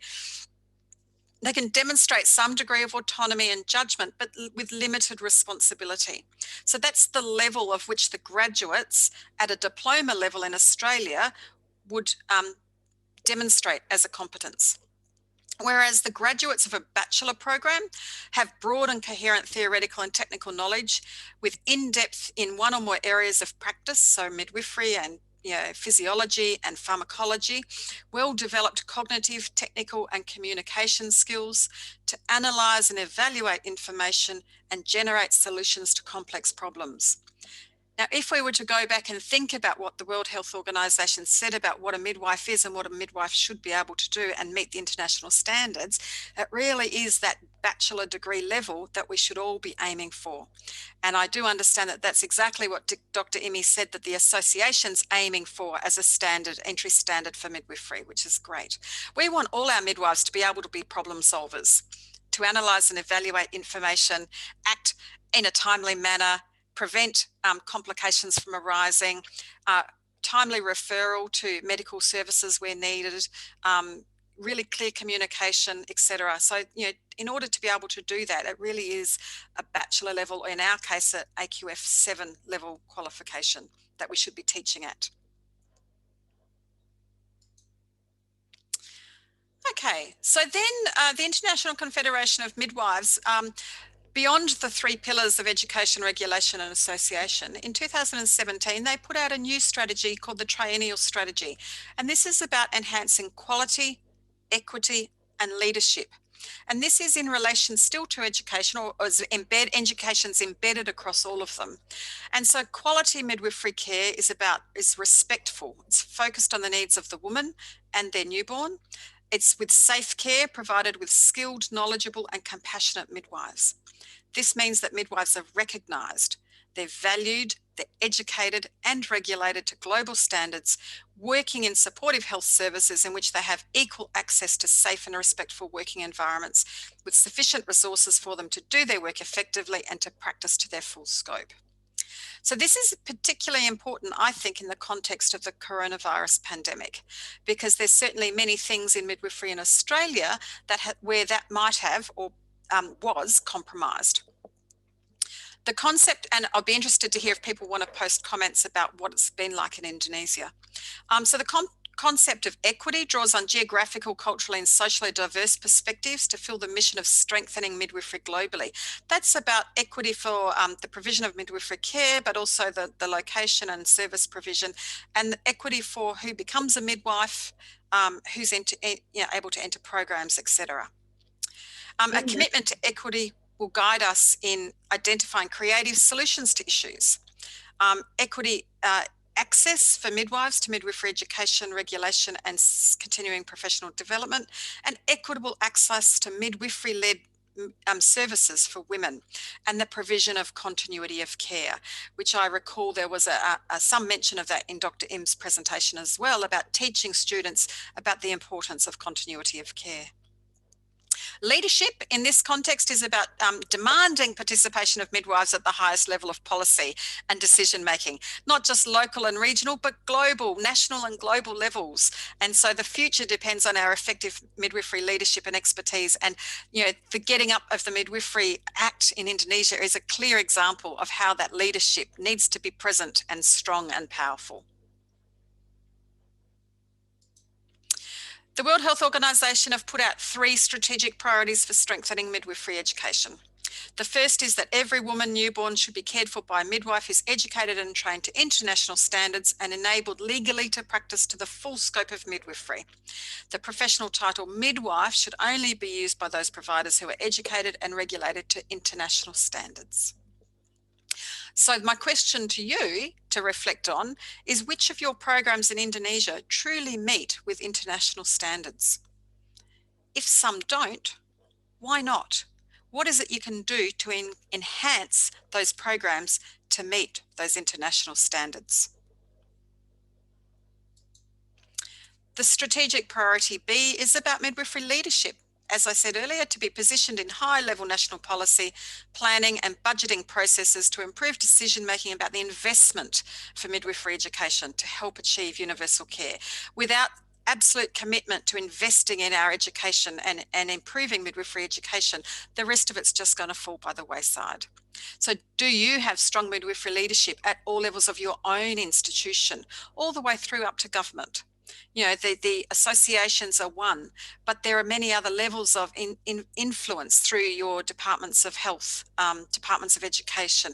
How is midwifery recognised separately from nursing within your organisations and within the healthcare services?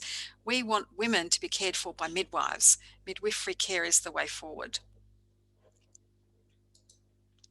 Strategic priority 3, or C, is coordination and alignment between midwifery stakeholders at a global, regional and country level to align education and training processes, knowledge, research, evidence-based materials, indicators and investments. Now, with over 700 schools of midwifery in Indonesia, how well coordinated are they? Do the institutions support each other, or is there competition between programs? How well is your education evidence-based? So just some questions for reflection on the priority about coordination and alignment for improving midwifery, the quality of midwifery education. I know in Australia, we have a lot of collaboration across our midwifery organisations. So in South Australia, there were 2 programs of midwifery, or 2 universities that delivered midwifery study. And we met regularly every sort of 3 to 4 months to collaborate and coordinate. Even though our programs were different, we shared information and assisted one another where we could. And here I'm now new in Victoria.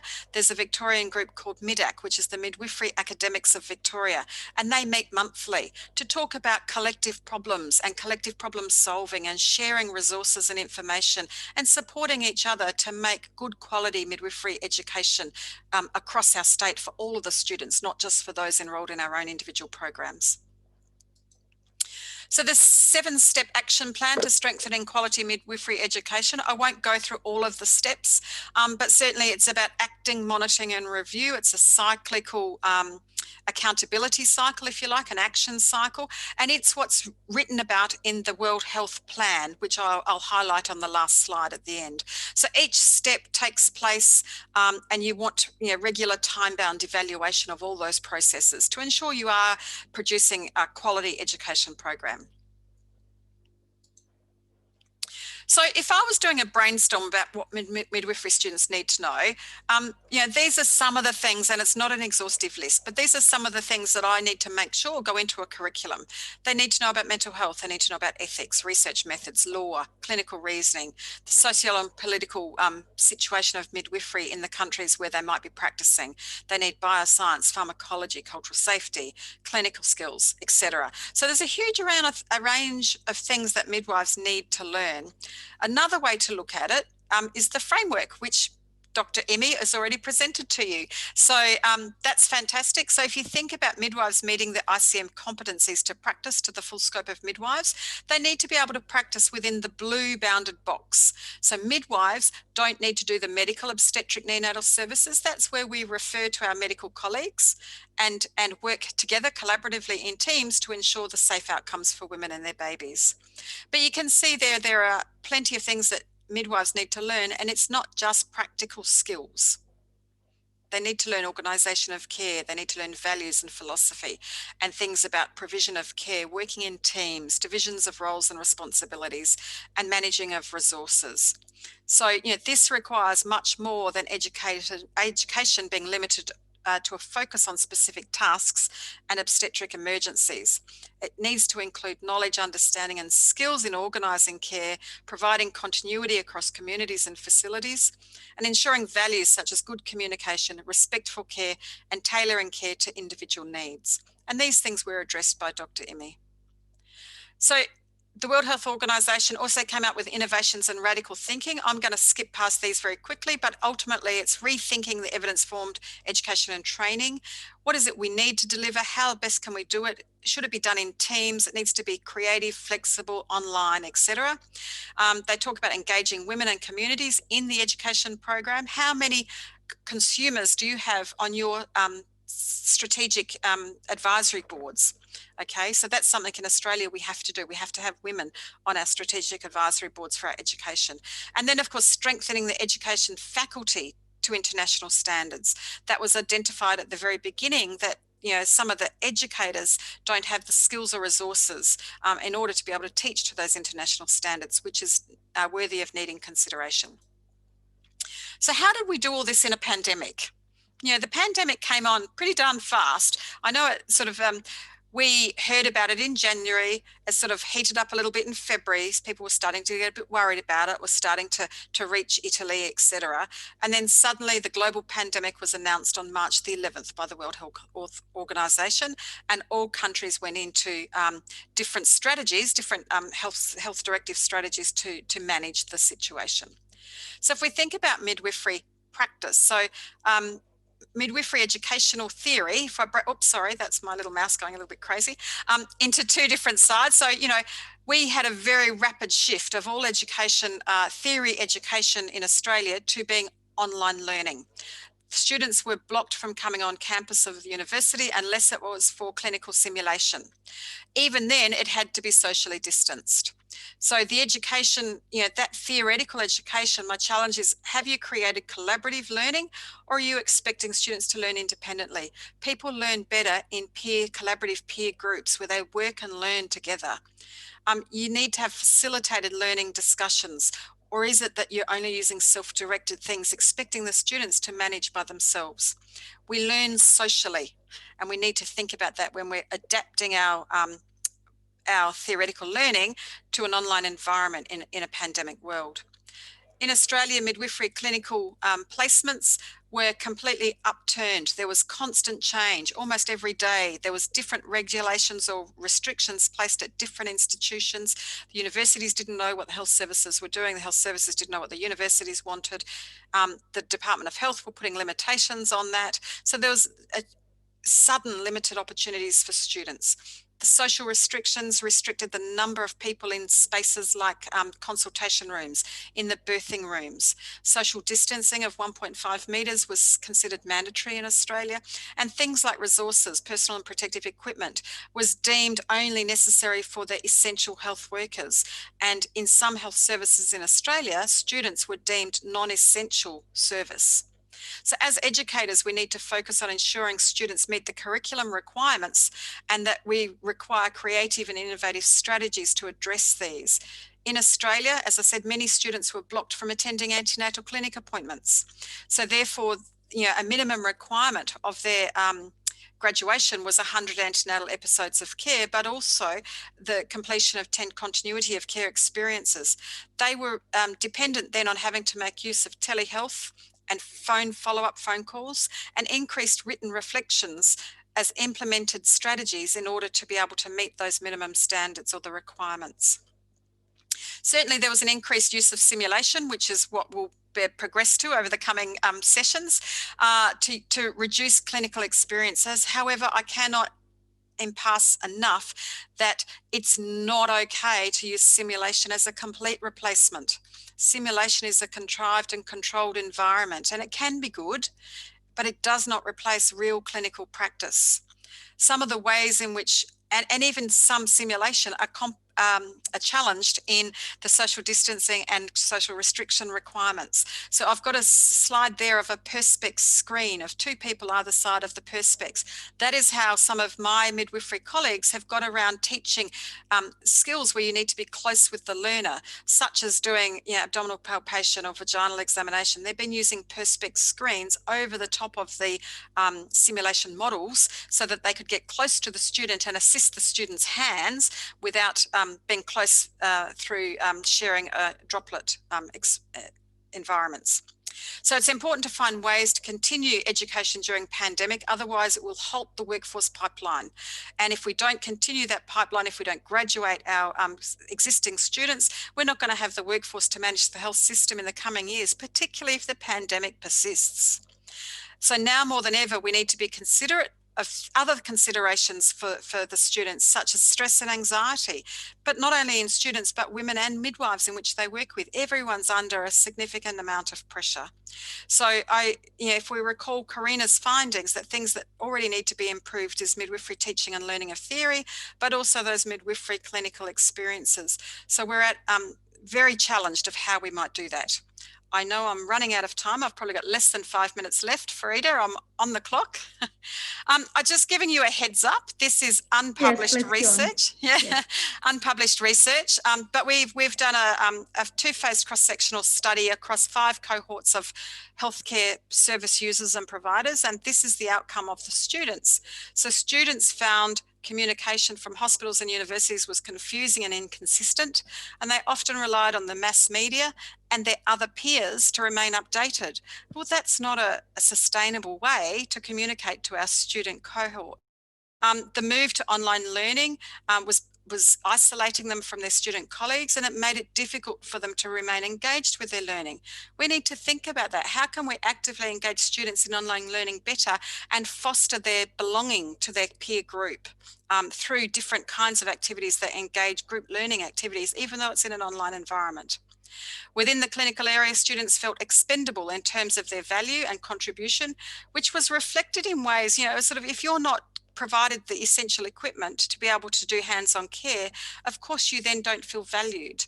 So, these are some of the things that have occurred in Australia that as educators we need to be cognizant of and think about ways we can make that better.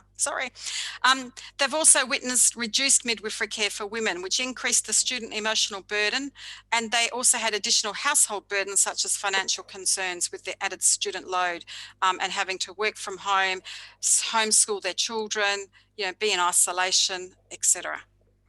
So that's just a little snapshot of some of my recent research. Our learners, so I beg you to think now, who are your students? What are they learning?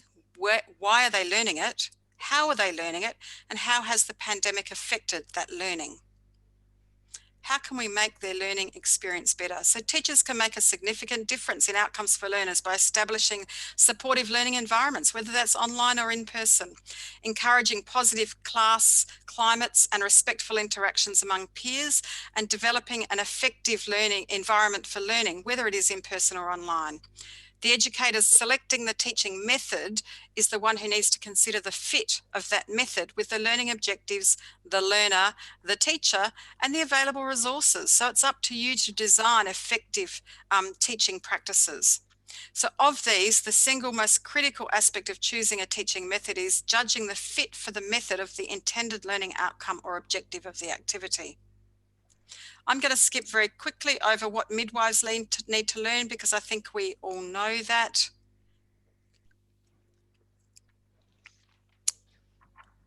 I'd like to just flag briefly the Bloom's taxonomy because it's very easy in a rapidly changing environment to go back to the easy and simple, which is the rote learning and surface learning, and that's not what we want. We will not get quality midwifery education that develops those graduates that can think for themselves and solve complex problems if we don't continue to pitch our teaching at a deep learning level and assess students at the higher order thinking of synthesis and evaluation. Really, really encourage you to think about this when you're redesigning your curriculum and your teaching processes in a COVID or in the pandemic world. So ultimately, one of the things that I really focus on is helping students to learn how to learn. Don't just teach them what they need to know. They need to be able to learn for themselves how to find things and problem solve. And that's critical thinking, problem solving, problem-based learning, etc. So even though we're in a pandemic world, we need to make sure we're teaching them how to learn in that changed environment to make the most of the processes that are afforded to them. So on that note, and I think on the dot of 40 minutes, I'm going to say terima kasih. Thank you very much. Sama-sama, Prof. Linda. You're very welcome. Thank you very much for amazing and very insightful presentation. Okay, from Professor Linda's presentation, I can conclude some important points here. And maybe I can reread the presentations of the Professor Linda. Okay, so Professor Linda has explained us about the enhancing quality of midwifery education challenges in a pandemic. Right. So midwifery education challenges pre-pandemic itself are underinvestment in midwifery education and training. Educators lack skills, supplies and equipment, and then access, yeah, including access to water and etc. Many midwives themselves experience socio-cultural and etc. about their barriers, and then a lack of consistency in use of term midwife means it is often not clear which health workers are educated and trained to international midwifery standards. And then for the Indonesian midwives, Dr. Corina, yeah, her recent research is about how midwifery education could be strengthened in Indonesia. Her key findings, there are 3 key findings. They are first, midwifery teaching and learning of theory. The second, midwifery clinical practice, midwifery clinical experience. And then the third one is structural and external factors. All right. And then, so how do we do all this in the pandemic? Yeah. So there are some changes in the pandemic in midwifery education, as we know, such as midwifery educational theory. We are moving to the online platform, collaborative or independent, and also facilitated learning or discussion or self-directed study. And then also there is a challenges in the midwifery clinical placement, such as limited opportunities, and then social restrictions or social distinction, and then resources itself, such as personal protective equipment for our students. And then regarding the level of midwifery education in Indonesia, we have diploma 3, diploma 4, and bachelor degree. The insight from the Professor Linda is what is the difference in graduate capacity among these levels.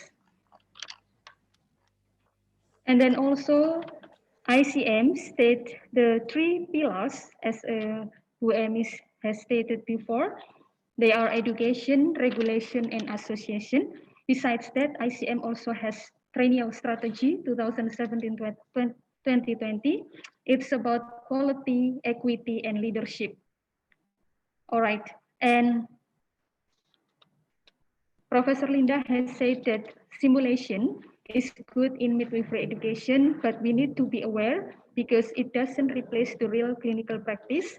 And also we need to aware for challenges in simulation process in midwifery education.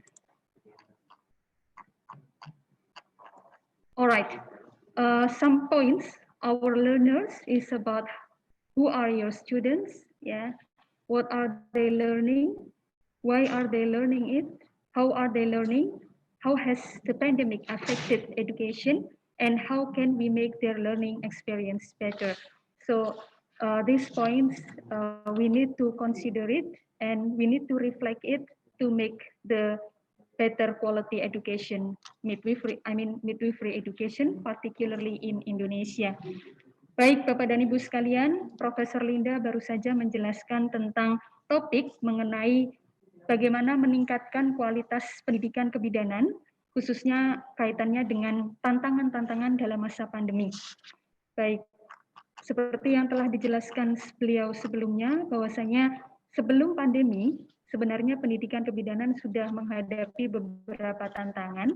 Di antaranya adalah investasi yang rendah, artinya effort untuk pendidikan kebidanan dan training itu juga sudah menjadi tantangan kita sebelumnya. Kemudian pendidik atau educator terbatas akan kemampuan keterampilannya, kemudian supply atau resource sumber daya yang dia miliki, termasuk peralatan yang mungkin dibutuhkan untuk praktek-praktek klinik. Kemudian akses itu sendiri kaitannya dengan akses air, lingkungan, dan sebagainya. Kemudian banyak bidan yang secara sosiokultural, ekonomi, dan profesi mereka mengalami tantangan dan hambatan. Kemudian keterbatasan konsistensi dalam penggunaan term bidan yang berarti ini sangat kadang tidak jelas begitu, mana yang merupakan pekerja kesehatan yang terdidik dan terlatih, yang mana itu memenuhi terhadap standar kebidanan internasional.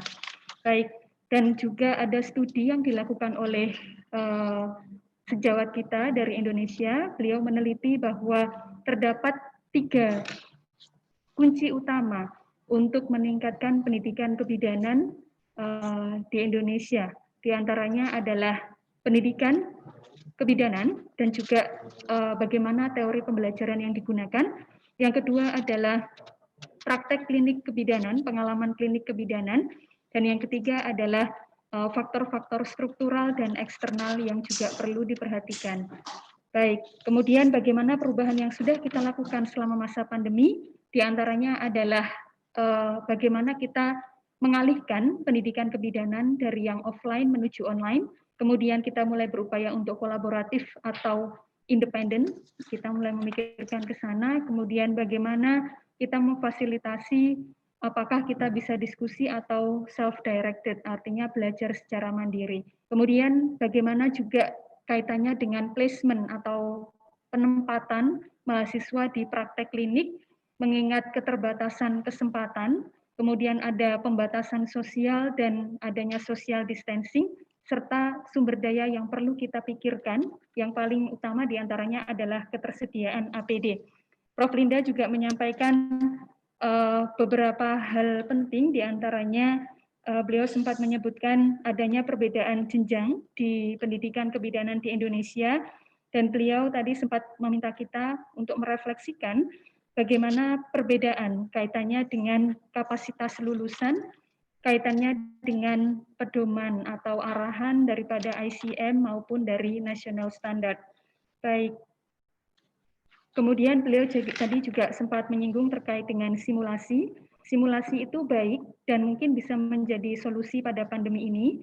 Namun demikian tetap perlu dipertimbangkan bahwa itu tidak bisa menggantikan real atau praktek klinik yang sebenarnya, dan kita juga harus aware atau waspada terhadap challenge atau tantangan-tantangan selama kita melakukan simulasi.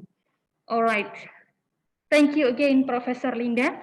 Well, before we move to the last topic, we will have a short break, and the committee will show you the video about our profile, particularly our international activities.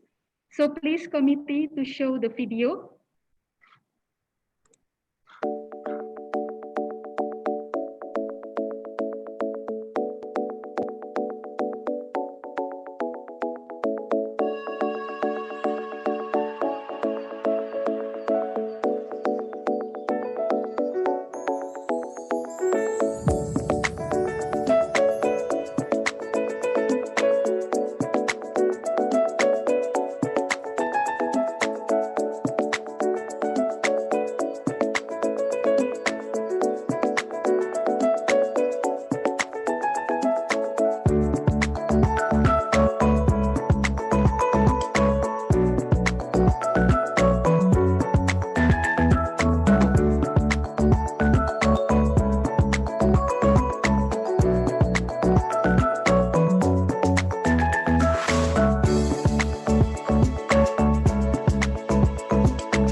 Okay, thank you for enjoying the video. Now we are moving to the last topic about embedding critical thinking and clinical reasoning through online learning. As we know that critical thinking as well as clinical reasoning are essential skills for every midwife, and due to the pandemic, we need to change the methods of learning into the online platform.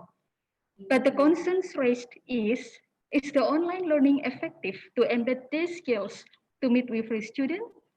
So we have Miss Kristen Graham here. Hello, Kristen. How are you today?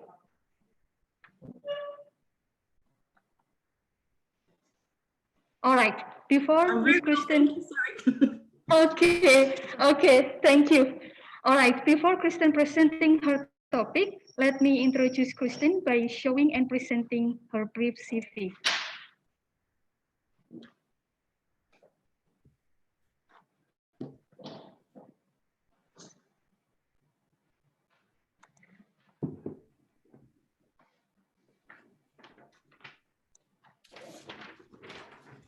All right, as you can see on the screen, Ms. Kristen Graham, Master of Public Health and Tropical Medicine, Master of Nursing, Master of Professional Educational and Training.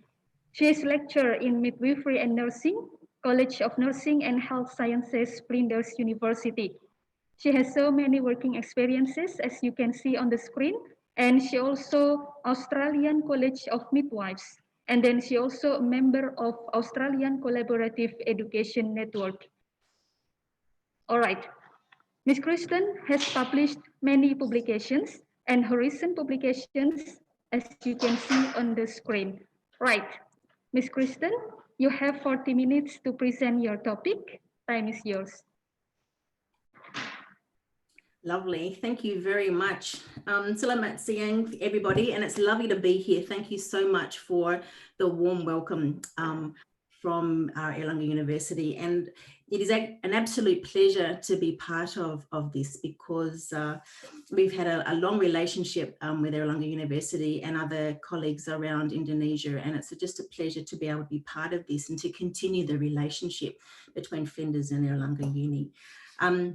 So thank you for all of the hard work that the committee has put together in the midwifery team and the Faculty of Medicine for supporting this. It's absolutely a pleasure.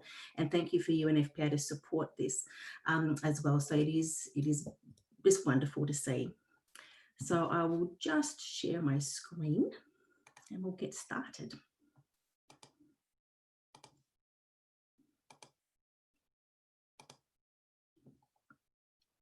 Is that okay? Everyone can see that? Still loading. It's still loading. Okay. Yes. Is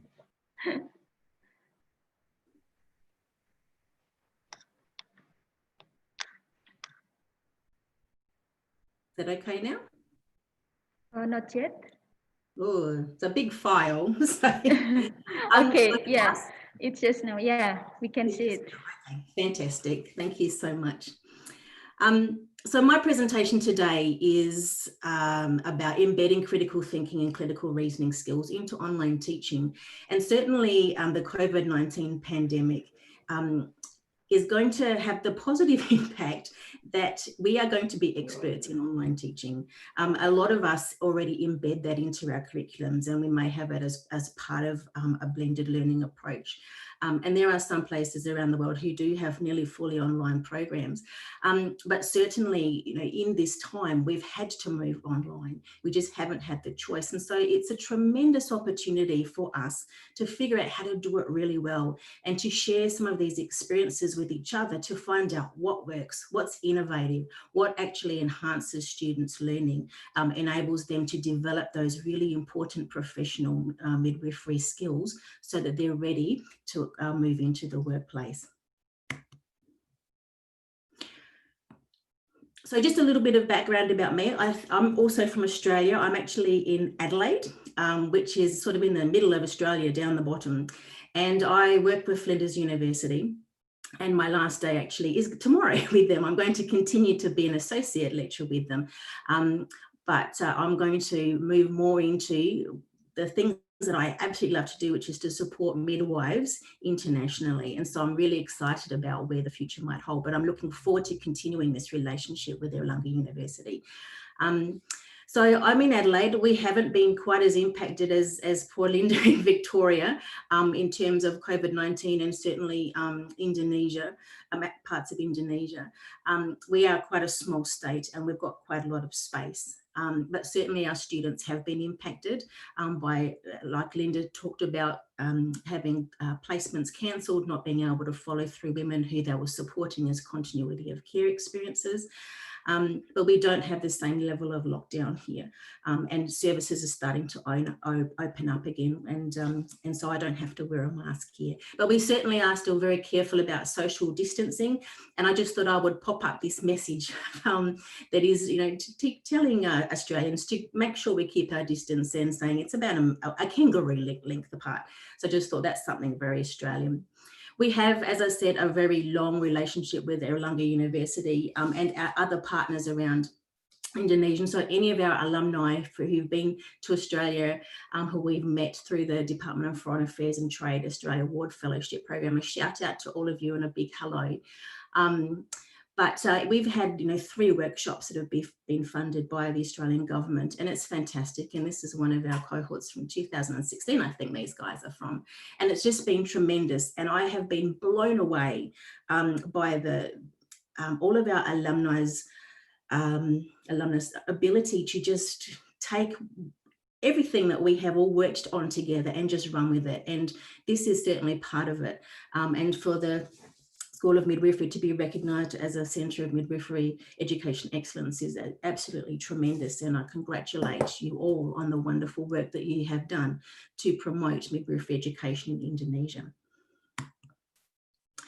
So today I'm going to talk again about critical thinking, and just to look at initially, what are they? What's critical thinking and what is critical clinical reasoning? And why are they so important to midwifery education and practice? I'll show you a couple of theoretical frameworks that I would really encourage you to have a look at more closely later on to help you guide your curriculum development around these areas. And looking then at embedding critical thinking and clinical reasoning into our online education. So one of the things that I really focus on when I teach midwifery students, especially when they get to 3rd year, but scaffolded throughout their entire program, is that I want them to think like a midwife. Now, of course, we want them to stay within the scope of their student midwifery practice as they are a midwifery student. But as they're learning things, especially when they're about to enter the workforce, I really want them to start getting into the headspace of thinking like a midwife. I have students that do their final exam in their program and they're freaking out about it and thinking, how am I going to memorize everything? I say, don't be thinking about it from rote learning and trying to remember fact after fact after fact. Think about each thing that you're learning and think critically about it. Why is this important for me to know? What impact does knowing this will have on my clinical practice? How am I going to communicate my thought processes to somebody I'm handing over to, or a doctor I need to get assistance from? Get in a different headspace, think like a midwife. And that's something that is so important. Often students, again, they're focusing very much on the clinical skills. They're focusing on, getting all of their birth numbers, getting their antenatal care numbers, getting them all signed off and written off, and sometimes not thinking about the higher level learning that is absolutely so essential to being an effective midwife. So one of our colleagues in Griffith University in Queensland, a number of them, have actually done a lot of work around critical thinking, and Amanda Carter in her PhD has actually focused on critical thinking for midwifery students and how to assess that. And her quote is, midwives require well-developed critical thinking skills to inform professional judgment and clinical decision-making that is evidence-informed, safe, woman-centered, and individualized. That's what we want from our midwives who are working with women who require our care. As educators, we must support students to develop those critical thinking and clinical reasoning skills so that they're workforce ready to be able to provide safe, effective, and professional midwifery care. You have to think about how many complex decisions midwives make every day in caring for women, babies and their families. And this need to be clinically, to be able to have those critical thinking, higher level thought processes is really important when you think about just how many decisions they're making. This becomes even more necessary in times such as these, when we have a pandemic that is throwing everything out of kilter. It's impacting women, it's impacting their families, it's impacting our ability to provide face-to-face care. We've got health providers who are succumbing to COVID-19. So we need to, at this stage more than ever, be able to use those critical thinking skills. And you want midwives graduating from your programs who are able to cope with that, who are able to be really engaged in those required thought processes. We need them also to ensure that not only that can they be effective midwife, but we need midwives who are impacting policy, who are looking at management and impacting things that will actually move health services forward. So it's really, really important. So we have the ICM, or International Confederation of Midwives, Essential Competencies for Midwifery Practice. And as I was saying before, a lot of our programs focus very much on the competencies that are specific to the continuum of care. So pre-pregnancy and antenatal care, care during labour and birth, and care postpartum of the woman, and care of the newborn. And then the other things like infant care and gynecology. But the competencies that, and often we focus very much on that, but we need to make sure that we are paying just as much attention to developing the general competencies that are, you can see under number 1. We need to make sure that we are really enhancing and focusing just as much on these general competencies that lead to professional thought processes and practice. And if you have a look at these competencies, you'll find that critical thinking comes under this. So have a read of it because it's really important. So clinical reasoning, what is it?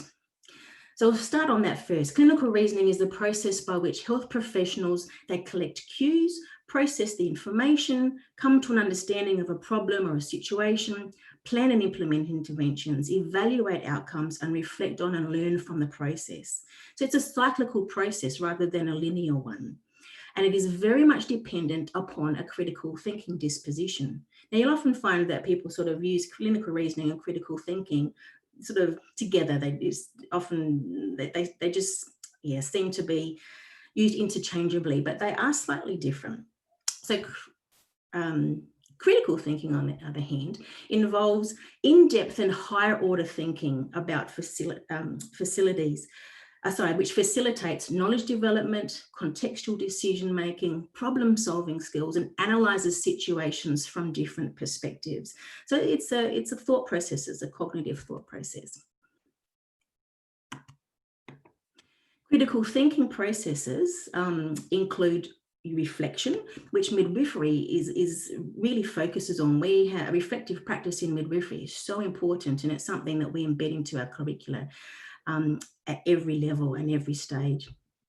Critical thinking processes also include identified and appraisal of assumptions and preconceptions.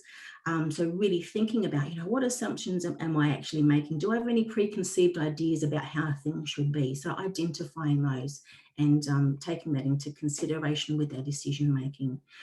Includes inquiry, interpretation and analysis, and reasoning and judgment. And it must take consideration of context, because as you would know, midwifery practice contexts make a big difference as to how you manage things.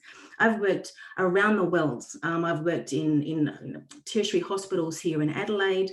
I have worked in a refugee camp in Thailand, where we had, a big bamboo hospital in which our women had their babies. I've worked in Sierra Leone and I've worked in Timor-Leste, and I've seen so many different types of contexts where midwifery care is provided, and all of them are different.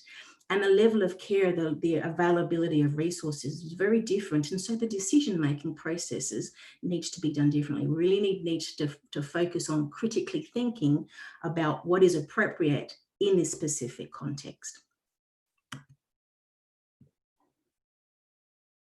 There are a number of attributes and that actually are required to develop critical thinking and clinical reasoning skills. And we as educators need to support students to develop those. And some of these are listed here. So developing students, confidence, their contextual perspective, creativity, their ability to be flexible.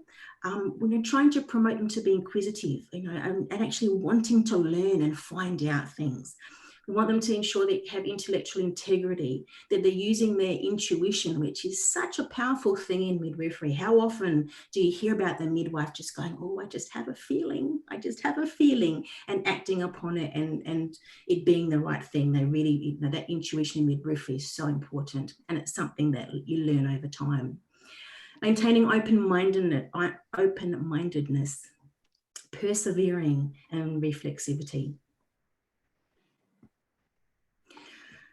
So midwives with effective critical thinking and clinical reasoning skills have such a positive impact on maternal and infant outcomes.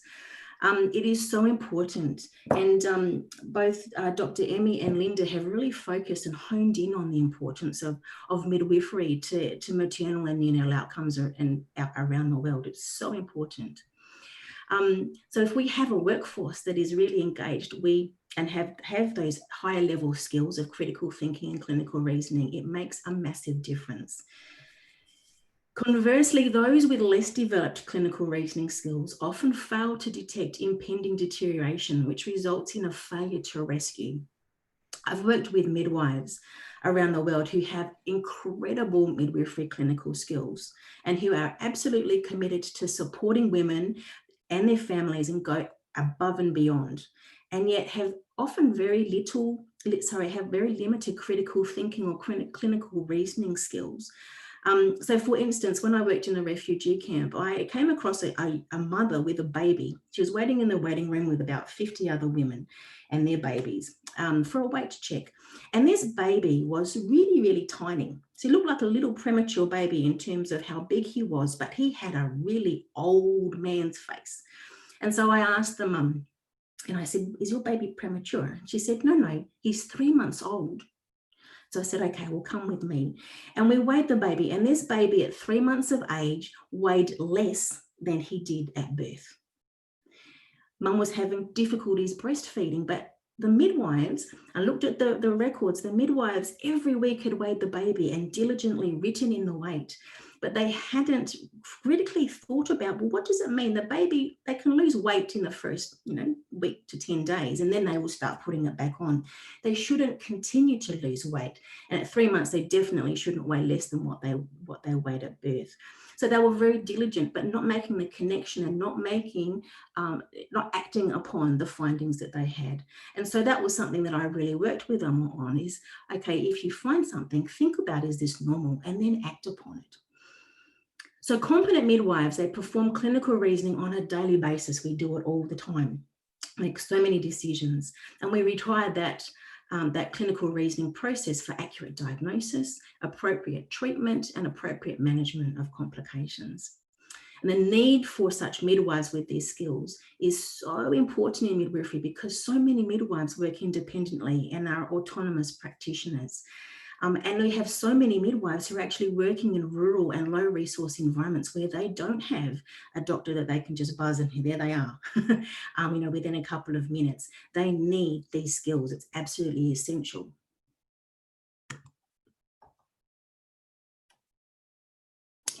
So there's a few theoretical frameworks that I would really encourage you to have a look at.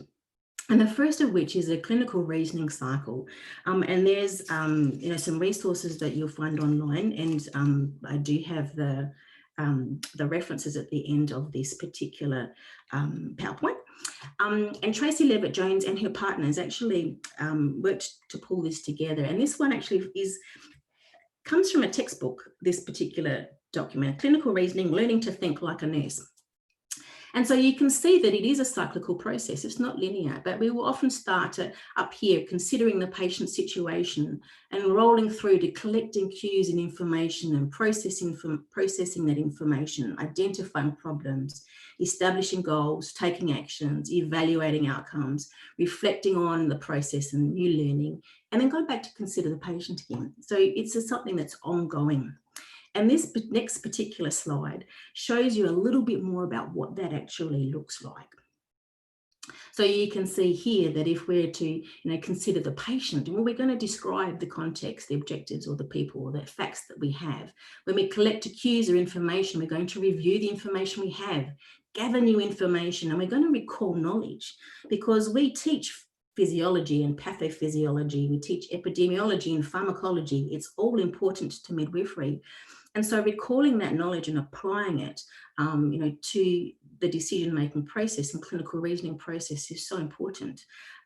We can teach lots of facts, but we need to teach students rather how to learn, how to apply those facts into a situation and to make meaning of that. When we process information in the clinical reasoning cycle, we interpret the data.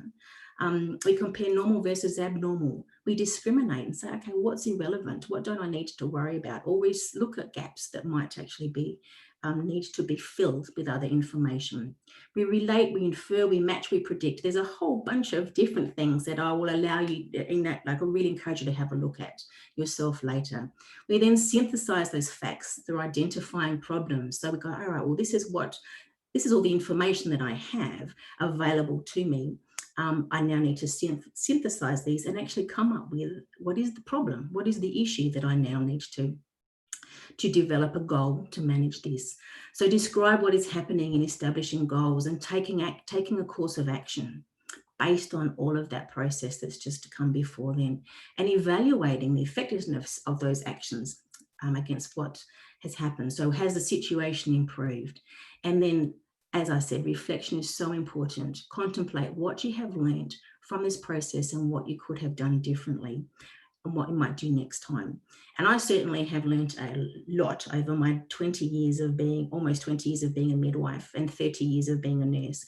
You learn this constantly, and that it's such an important process, and certainly something that students will find very beneficial if we start embedding this into our curriculums.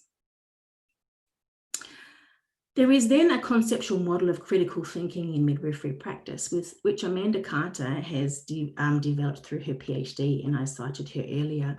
And Amanda is an absolutely amazing person when it comes to understanding this, and she actually focused on what the importance of critical thinking in midwifery practice, and then developing assessment tools.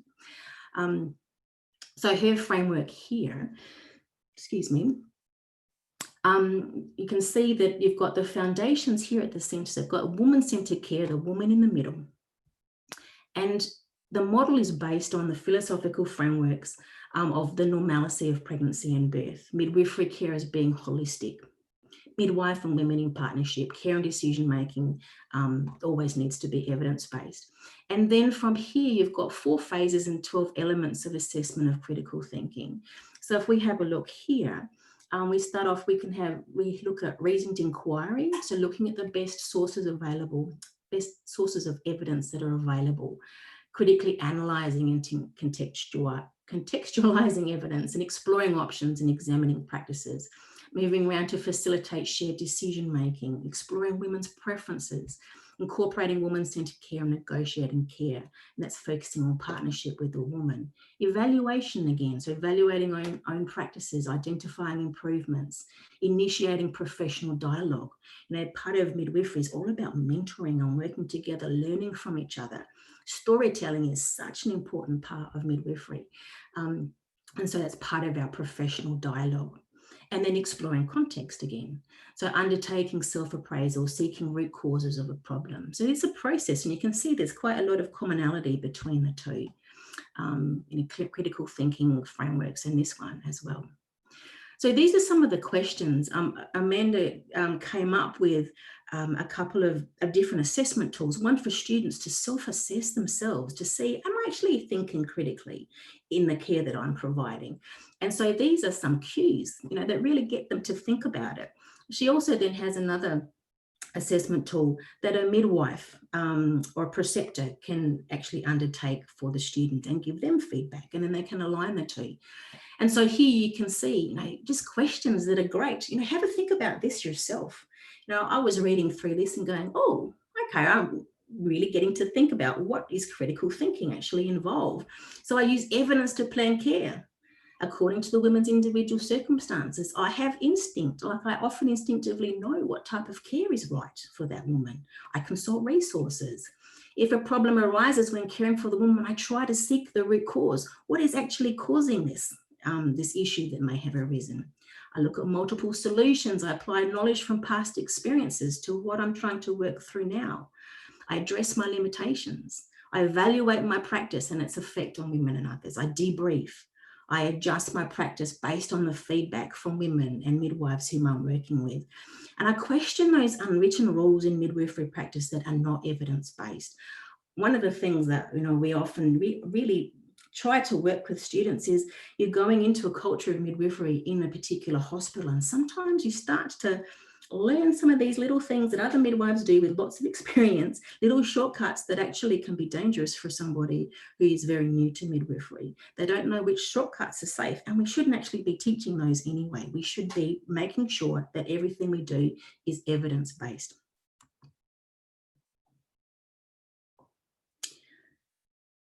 So embedding critical thinking and clinical reasoning into online learning is absolutely essential. And as we're moving forwards to that, it's even more essential. So online teaching should be accessible. It should be flexible. So one of the things with accessibility is that, it can be hard if you don't have internet connections or a lot of data. It can be quite expensive, I think. And this morning I had a panic attack because my own internet went down. I'm thinking, how am I going to present this afternoon? And luckily it came back on. But we need to make sure that what we're providing is accessible to everybody, and that we're making sure that all of our students can access this. Make sure that it's flexible. A lot of people are at home with their kids at the moment. If they're in lockdown, they're trying to study, they're trying to learn, but they also might have 2 or 3 or 4 children on their partner working at home as well. So we really do need to be flexible if we can. We need to be innovative.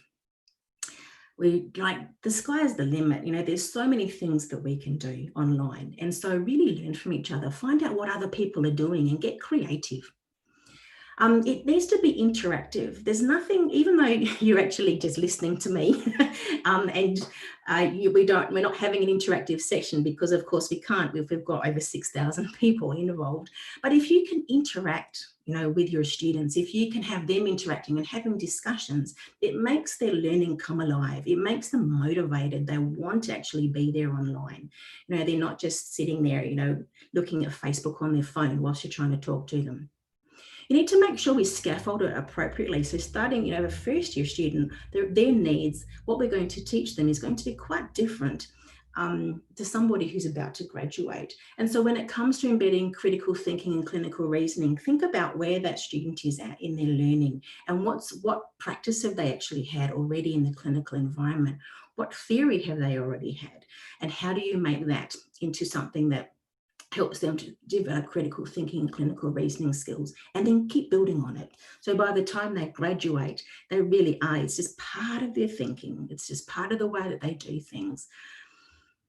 Be time sensitive. It's when you're teaching, it is quite difficult, and we're nearing the end of nearly 3 hours here, and probably a lot of you are feeling a little bit tired and not taking things in quite as much. So be thinking about that in online teaching as well, because you're really wanting people, if they're developing critical thinking and clinical reasoning skills, to be on game. You want to make sure that they are on fire, because that level of thought processes can be quite tiring. And so don't make them really, really long sessions. Maybe make them short and sharp and shiny, but have them more regularly and build on those to sort of, again, build momentum in this. Be considerate of retention of learning. Be thinking about, how do students best learn, which I'll come to again in a minute, and provide lots of opportunities for authentic learning. Just because we're online doesn't mean that learning cannot be authentic. So here's a learning pyramid. Certainly, here lectures it's passive learning. Students are likely to retain potentially less than 10% of what they actually hear through a lecture. Whereas if you go down here to more active learning, when you've got demonstrations in the clinical labs or discussions, or they're practicing doing things, or they're teaching others. If you have to teach somebody else something, you learn it so that you don't look like an idiot. So you actually, those sorts of learning processes are really important. So think about how you can embed those. So here's a couple of things to make work online, some suggestions for you. Make the most of technology. Use the Zoom group discussion functions. Don't just do, things that are just didactic, but get people involved. It's not easy, but once you get the hang of it, it actually works well. Use external resources. You don't have to reinvent the wheel if things are already available. You can direct students to TED Talks or UN resources and videos, etc. Invite guest speakers to talk about their experiences and talk through scenarios with students. That's always wonderful when you get to hear about somebody else. And if they can share their thought processes, their own critical thinking thought processes, and go, oh, that's why you did it that way. So that's, you can really engage them that way. Use online case scenarios for self-directed learning, and then embed them into your online classes as well to really consolidate that learning. You can use short once-off scenarios, or you can write longer scenarios that are progressively unfold over days or even weeks or even a term. Facilitate some online debates. You can do role plays. There's all sorts of things that you can do which can actually be really fun, but really effective and are really authentic learning opportunities. As I said, online discussion groups, whether it's as a bigger group, depending on how many you have in your class, but definitely online small groups as well. Have breakout sessions where you might talk about theory for a little while and then say, okay, well, I want you to go and have a chat with each other, and you might have directed learning where you've got questions that really promote that critical thinking, that you ask them to use a process of clinical reasoning in a scenario. Have students teach each other or lead discussions of clinical scenarios. We in third year at Flinders University, we actually get students, our third year students, to teach our first year students something, because when you're a midwife and you're moving into practice, automatically you have to precept or midwifery students. But a lot of our curriculums don't embed that into our training. And so, that's something to be really thinking about. What are we expecting of midwives when they graduate? And are we actually readying them for that in their pre-registration program? And if we aren't, well, then we probably should include that. You can include online formative and summative assessments with a critical thinking, clinical reasoning focus. Again, encourage students to think like a midwife. Assessments are a really strong motivator for learning.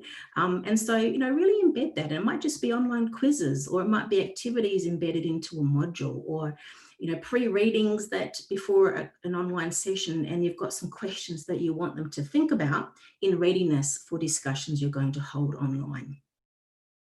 Use online opportunities for individual or small group mentoring and debriefing. And this is really important. I think our midwifery students really need that ongoing support. And I think with COVID-19 in particular, some of those are not quite as available as they would have been before, but there's no reason why we can't still do it, but online. Actually talking through somebody's clinical shift if they're able to go out on placement, and talking about their experiences and unpacking it and starting to say, okay, well, when you were caring for this particular woman, what information did you gather about, did you look at her before you started caring for her? Did you look at her notes?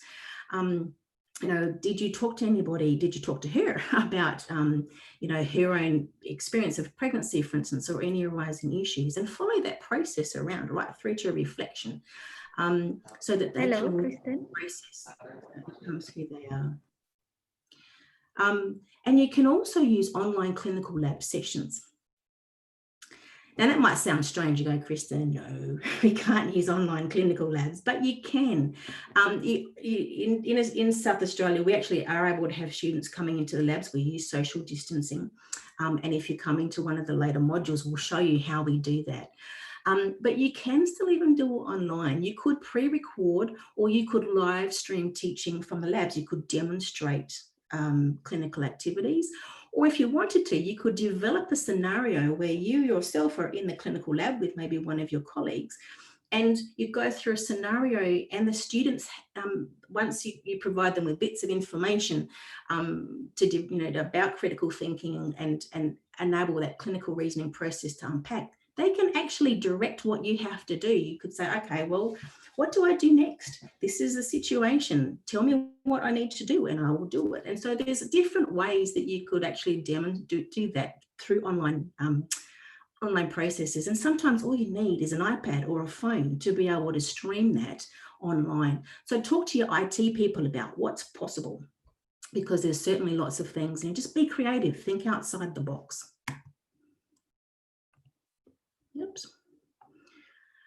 At Flinders University, we have things that actually set up online, which I wish we used more. But we, Linda and I were part of a team that used what we call Caseweld to actually put a lot of different scenarios online that students could do in their own time, and then we would use it in class as well. And so this is just an example of a page, where we have baby Lucas, who we follow his journey right from being born right through to being admitted to special care nursery with jaundice. And so we've got, all of his different information. We tell a story as we go. This is just one page. We have patient notes. We actually have written them and uploaded them. So we could say, okay, well, go to the patient notes, have a look at them. We've got a neonatal special care unit plan, an admission sheet. So here's an example of one of the documents that we put up on there. And it's even a bit messy, as it would be in some of the hospitals. So we have other things that have actually been put up there for students to think about and to read and access. So, information about the biochemistry of bilirubin. So a video about that. Looking at case resources. So going to the UK, how do they treat jaundice in newborn babies over there? What does Melbourne do? So actually looking at what's available. And then actually having activities and asking them questions to, again, develop those critical thinking skills. So this is something that we learn, and you don't need to have something like Caseweld to do this. You can create this online, as long as you chat with your IT and see what they might be able to help you with. So this is something that Linda came up with. Thank you, Linda, for allowing me to use this as well as some other aspects of this PowerPoint. And this is something that she's actually used in Indonesia before. And it is using, and this is something you could do online as well, is unpacking a scenario with clinical reasoning in action. And so here you can see this is considering the first stage, it's the first part of clinical reasoning, the cycle. And she's provided, what does this actually mean? Describe all these facts, context, objects of people. And this is the beginning of the scenario. Ilya has just given birth at 38 weeks. Bleeding's not stopped. She's the P2G1 from a nearby village. It just gives us some of the facts that we already have. We're wanting to then, and you could ask students this. So you could say, okay, well, what in terms of, let's unpack this. Let's review the current information. What do you want to know about this? So this is the first part of the information that you have. What else do you need to know? Where are you going to get it from? And so here we find out from her a handover report of clinical history. She's only had 2 antenatal appointments. She's slim. She's got no medical problems and no previous birth complications from the history that we get. So we collect more cues, more information. So we gather new information. We assess her. We do a physical assessment and find out that her pulse is a little bit up. Her blood pressure seems to be okay, but her diastolic's a little low. Looks like she's lost about 500 mils, and her fundus is not hard, so it's a bit boggy. So she's likely going to bleed more. Okay, the next step, recall knowledge. So from recalling a knowledge about pathophysiology, we know that blood loss is hard to estimate. I could be wrong. She's so slim, she's likely to have very little blood reserves, and her uterine tone is very important. And so you're going back over, what do I know about this situation that's going to help me to move forward in the process? And I'm not going to go through the whole thing because we don't have the time, but essentially, you can go through this whole thing with somebody and you follow the process. Now we process the information and all the different things that actually happen in this particular scenario and how they might unfold. All of the different things. If I don't get the uterus hard, she could keep bleeding, go into shock, or even die. This is me predicting an outcome if I don't get this managed properly. And then we keep going until we get to actually establishing goal and taking action based on everything that we have looked at. And through that clinical reasoning process, we massage the uterus, we administer uterotonic medication, we call for help. We do all of the things that you would do to manage a PPH and prevent further blood loss. And then we would evaluate if it actually worked. And then at the end, we reflect on that process and we establish new learning opportunities. So next time I would do I should have, in this case, probably done something a little bit different potentially. Or if I had done this, it might have had this impact. And now I understand. So it's a really fantastic process. And you can do that online. You can literally just unpack this online by having a table like this and going through the process and discussing it with your students. So finally, one of the things that I would like you to think about is that we need to develop critical thinking and clinical reasoning skills in our students. It's absolutely important to develop a midwifery workforce that we need moving into the future. But don't forget that we as educators need to commit ourselves to continually developing our own critical thinking and clinical reasoning skills and use these skills in our teaching and our support of students. We need to be an example of best midwifery practice in everything that we do, whether it's teaching in the clinical lab, or whether it's teaching, using our critical thinking in teaching online, how best to do that, or if it's working with them out in the community or in a hospital. We need to make sure that we're always being an example of being a critical thinker and having good clinical reasoning skills. And occasionally we'll get it wrong. And what you really want is a midwifery student who'll go, hey, Kristen, I'm not quite sure that's evidence-based anymore. Maybe, you've been out for a little while and so things have changed, and that's what you want. I love it when students challenge me and go, hey, Kristen, things have changed a little bit. And I can't know everything. I try my best to keep up, but if I'm an academic not working clinically, I might not know exactly what's happened with most recent changes. So try and keep on top of that, but embrace your students having the courage to be able to speak up, because it shows those critical thinking skills, the ability to question. And let's support each other and share with each other what works. There are thousands of you there. And so all of you will be using different things to develop critical thinking and clinical skills. All of you will be managing your programs, your midwifery students, your staffing in this pandemic in different ways. And some of you have amazing things that have worked. Share those positive things that you have learned, share them with each other so that we can learn and support each other throughout that process. Midwives, we need to stick together, and midwifery educators do as well, which is great. So, of course, it's interesting that the pandemic has actually occurred in the International Year of the Nurse and Midwife. We began the year going, yay, this is fantastic, this amazing recognition. And then, honestly, it's just become very, very evident just how important, nurses and midwives are.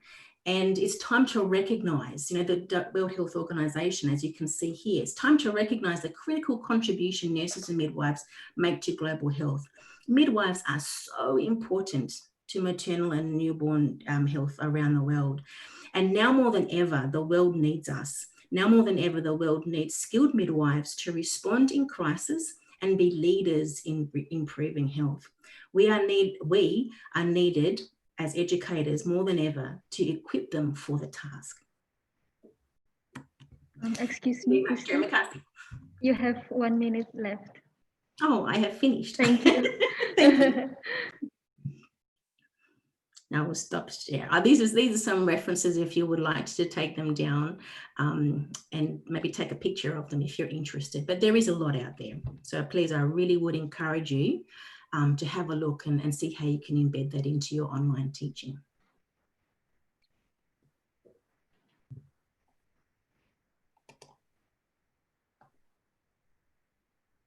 Okay, I will send back to you, Farida. Okay, thank you very much, Kristen Graham, for the very amazing and insightful presentation. So Kristen Graham has explained us about the embedding critical thinking and clinical reasoning through online learning. Some important points that we can conclude from her presentations are: midwife require well-developed critical thinking skills, because critical thinking and clinical reasoning are very important to make a better outcome in maternal, neonatal, and child health. And about the definition of critical thinking itself, it contains three main points. The first one is about knowledge development, and then contextual decision making, and then problem solving skills. And critical thinking process include some of the points such as reflection, identified and appraisal of assumption and preconception, inquiry, interpretation and analysis, also consideration of context. All right. Embedding critical thinking into online learning should be accessible and flexible, innovative, interactive, scaffolded, time-sensitive, and considerate of retention of learning, and provide opportunities for authentic learning.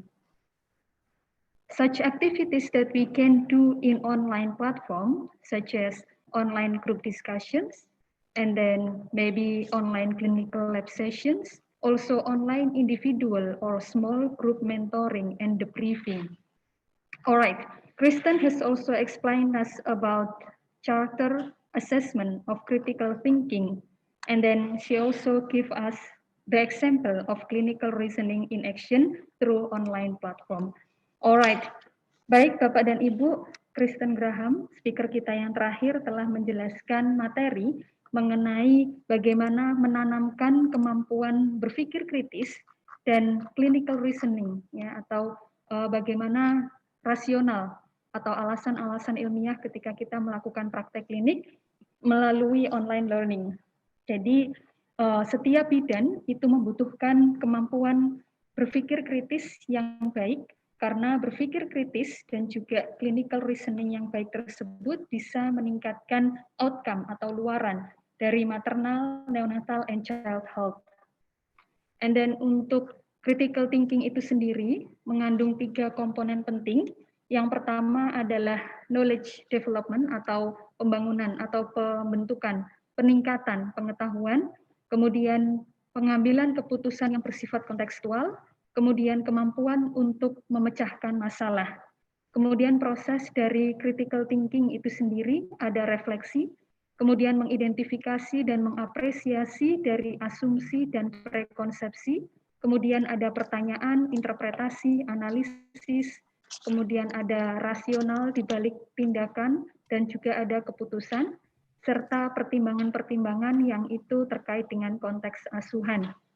Kemudian sifat atau prinsip dari online learning, pembelajaran online learning, itu harus yang bersifat aksesibel dan fleksibel, kemudian inovatif, interaktif, kemudian sensitif terhadap waktu, mempertimbangkan hambatan ya dari pembelajaran itu sendiri, dan berusaha untuk memberikan kesempatan untuk pembelajaran yang autentik. Kemudian beberapa hal yang bisa kita buat online, diantaranya seperti online group discussion, ya, diskusi grup secara online. Kemudian ada juga jadi grup mentoring maupun individual mentoring dan juga debriefing. Kemudian sesi clinical lab yang bisa juga dibuat secara online. Tadi Kristen juga sudah menjelaskan kita terkait dengan assessment atau penilaian dalam critical thinking menggunakan charter assessment of critical thinking in midwifery, dan Kristen juga sudah memaparkan kepada kita contoh, ya, salah satu contoh bagaimana untuk penerapan clinical reasoning pada pembelajaran online. Okay, now we are moving to the discussion session. Right, again, thank you very much for Kristen Graham, Professor Linda, and Ibu Emi for very useful and insightful presentations. Before we are moving to the discussion session, I welcome to our special guests to give their words. So please welcome to Ibu Jumiarni Ilyas, the head of Indonesian Midwifery Education Association, to give your words. Bu Yum, Assalamualaikum. Ibu Yum. Assalamualaikum warahmatullahi wabarakatuh. Ya. Okay, Ibu Yum. Baik, Ibu Yum, you have 5 minutes to deliver your words. Time is yours. Okay. Thank you. Assalamualaikum warahmatullahi wabarakatuh. Good afternoon. Thank you for the opportunity. The Honorable Dean of Faculty of Medicine, University Erlangga, the Honorable Head of Study Midwifery, Program Study, Faculty of Medicine, University Erlangga, the Honorable President of Indonesian Midwife Association, and also distinguished guests, our guests, Prof. Linda Switz and Christian Graham. See you again. And willing to join and share the expertise to us. I'm expressing my gratitude as today we can have sought a great opportunity to learn a lot about quality of midwifery education. As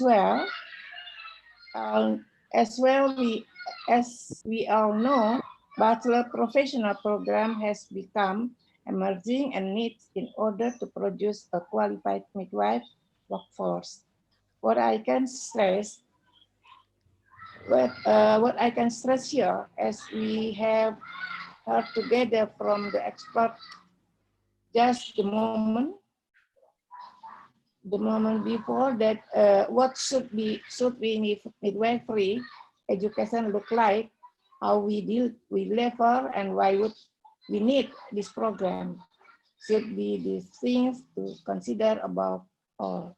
What the Education Association, I came to do help the rising number of schools in professional program to along with the quality of midwife help, not only to be able to get the same level as other profession, but also will have the same capabilities as a professional and individuals, having a critical thinking, then build a great characters inside, in which could answer many challenges in a woman's health in Indonesia. At last, I hope also Erlangga always keeping up with the best standard in midwifery education, so can contribute to the breakthrough future Indonesian midwife ahead. Thank you. Wassalamualaikum warahmatullahi wabarakatuh. All right, Waalaikumsalam warahmatullahi wabarakatuh. Thank you, Bu Yum, for your words. All right, besides Bu Yum, we also have UNFPA representative here.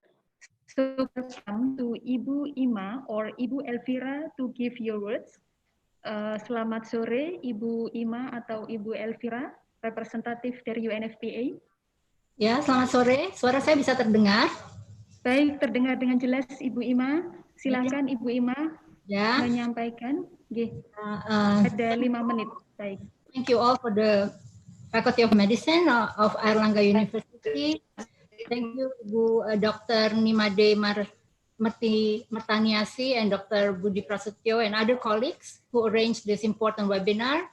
I think this is a really great opportunity and a really great experience also for us. Thank you, Ibu Emmy, Prof. Linda, and Ms. Kristen for the insightful and comprehensive presentation. I learned a lot personally. And we heard from Ibu Emmy, there is the presentation is very comprehensive, and there is no doubt that midwifery education is an important component of ensuring quality of maternal health services and program, and to address the high maternal mortality in Indonesia. And therefore, as described by Ibu Emmy, there are a lot of progress has been made both in education, regulation, and also in association. And we all know Ibu Emmy is a very strong president of EB, and we are really grateful for that. And also Ibu Emmy highlighted the importance of research. So in here, like education institution like University of Erlangga, the midwifery program can also play a very important role. And for your information, also the midwifery program of Erlangga University is also one of the center of excellence that also focusing on research in midwifery program. So this is something that are very much in line with the presentation that was described by Ibu Emmy. However, Ibu Emmy also mentioned about the challenges, particularly in the quality. From my professional observation, working in the area of safe motherhood for quite some years, we know also there are different programs, pre-service education programs, starting with the D1 program back in early 1990s. So what I observe also there, sometimes there are the education, midwifery education cannot move as quickly as the program, and programs sometimes come up with very quick changes in policies and also in program, and it requires more time for education side to catch up with the needs. So I think what is highlighted also by Prof. Linda, the importance of leadership, not only in education and professional organization, but also in the government, in the policy, in the strategies and planning of midwifery related programs is also very important. And that's why I think it's really, thank you, Professor Linda, for highlighting it. What interests me also, what Prof. Linda mentioned about the different kind of education qualification. And in fact, it is quite similar. In Indonesia, we have different kind of categories of midwife. All are called midwife, but they have different qualifications. And also in Australia, there are some similarities because there are also different kind of categories of midwife with different line of studies and also qualifications. So I'm also interested to learn if there is any other experience in other countries. Maybe Prof. Linda can share to us on experience in standardization or streamlining the category of midwife. And what can we do now since we have so many different kind of these categories of midwife? Even maybe there are some of the old midwife programs starting with D1. D1 probably still exists in some areas. So maybe you can also share us some experience from other countries. And I think what interesting also on the adaptation of online platform, we are kind of forced to go to the online platform within a short period of time. But as we can see now, we have more than 6,000, I heard, about participants. So this online platform is something that definitely can be utilized, although maybe in terms of clinical practice, there are challenges. I mean, what can be done? I mean, what can be delivered at the maximum through online platform, and how to address the things, the competencies that cannot be provided through online, which need a hands-on skills or hands-on practice. Maybe also if there are experience both from Prof. Linda and Ms. Kristen, what is how is the arrangement in terms of the ensuring hands-on practices within the online platform.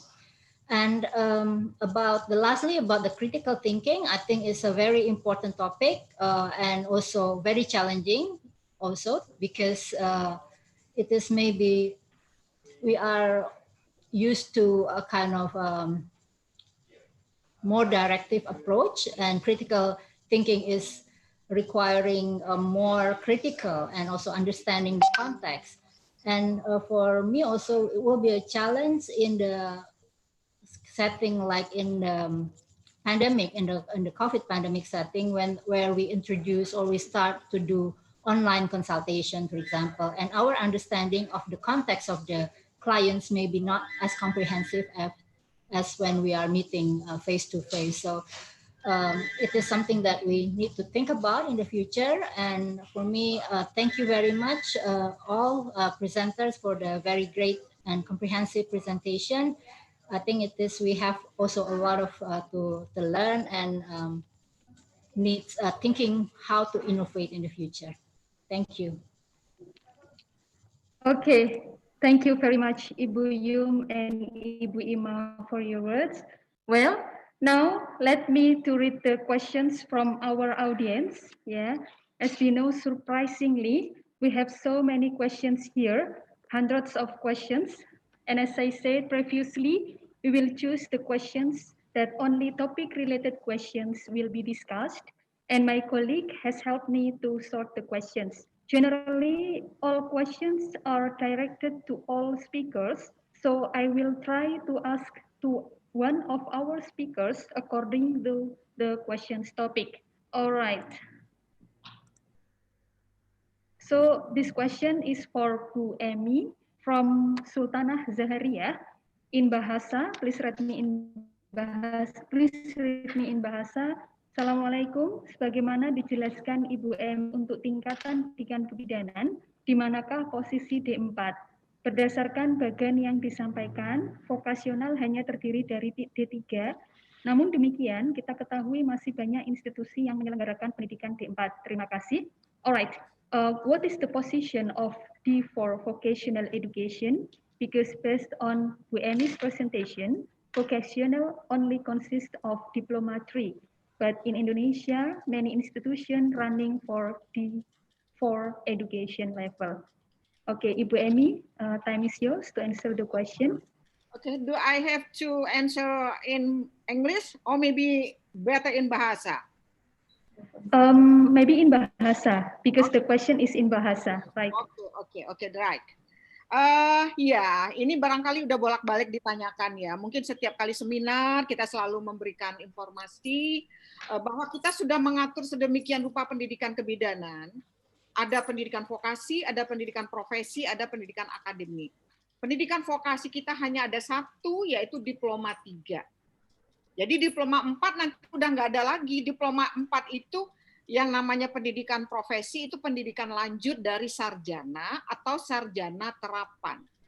Jadi kalau pendidikan diploma 4 itu kan sarjana terapan, nanti menyatu dengan pendidikan profesi.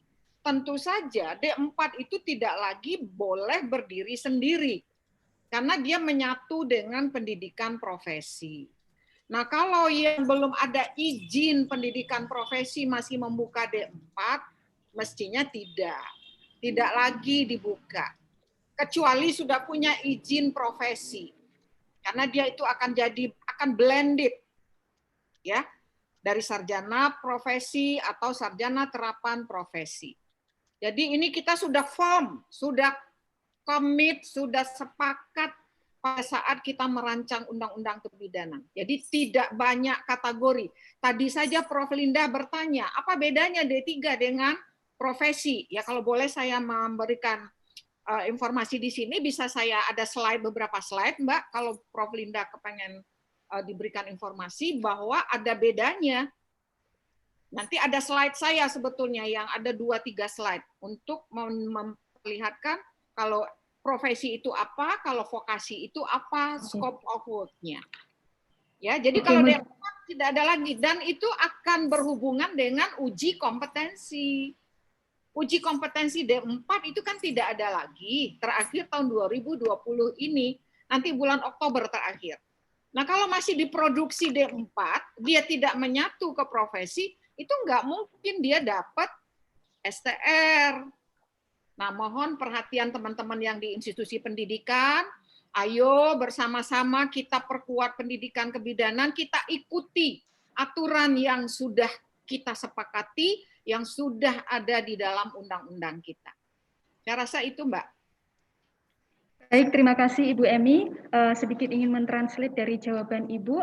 Alright, Ibu Emi has explained us about the vocational program in Indonesia is only diploma 3. Okay, so diploma 4 can't. Yes, vocational. Yes, for the diploma 4, it can't stand up by themselves, but also has to blend it by professional program, has to blend it with the professional program. And the decision is a consensus. So all of the midwives in Indonesia should obey with the regulation. Okay, thank you, Bu Emi, for your answer. And then the second question is for Professor Linda. The question is from Hesti Deswindari Putri. Are mothers infected with COVID-19 allowed to give birth normally? And can a mother who is positive for COVID breastfeed her baby like IMD or skin-to-skin contact done as soon as possible or a few hours later? If allowed, will the child get COVID? If not, please explain too. Excuse me, maybe it is quite different with the topic, but it's that's okay. okay. Is it okay for you, Prof. Linda? Yes, Okay, thank absolutely. you. The first thing to say is Australia's had very, very few COVID positive cases amongst our pregnant women population. In fact, my hospital, we haven't seen any. There's no indication for women not to give birth normally unless there's any other, like COVID is not an obstetric complication to warrant a cesarean section. So if they're COVID positive, they should still be able to have whatever normal birth is appropriate for their other obstetric conditions. Okay, so all right. Yes, they can have.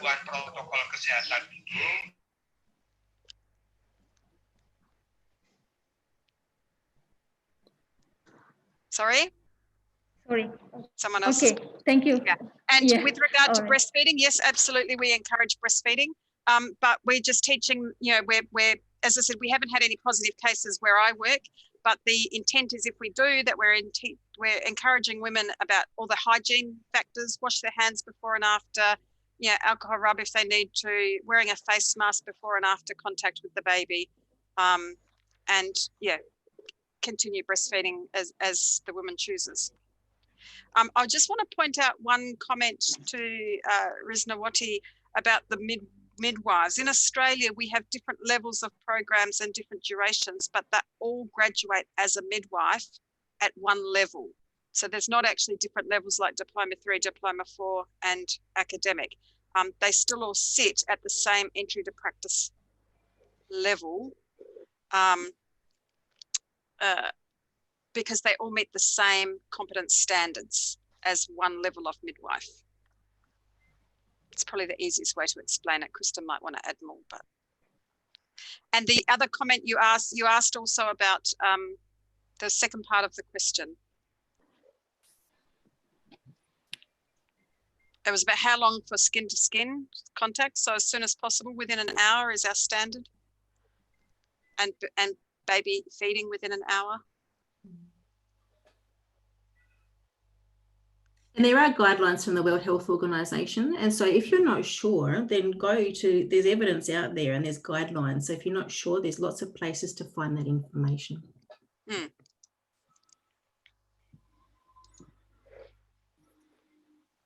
Yeah, good point.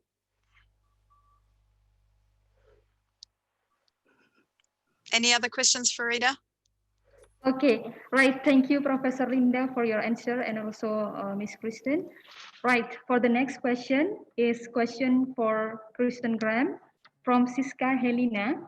There are two questions here. The first one is how to implement critical thinking in midwifery care process. And then the second one is what is the difference between critical thinking, clinical judgment, and problem solving? So please, Kristen, to answer the question.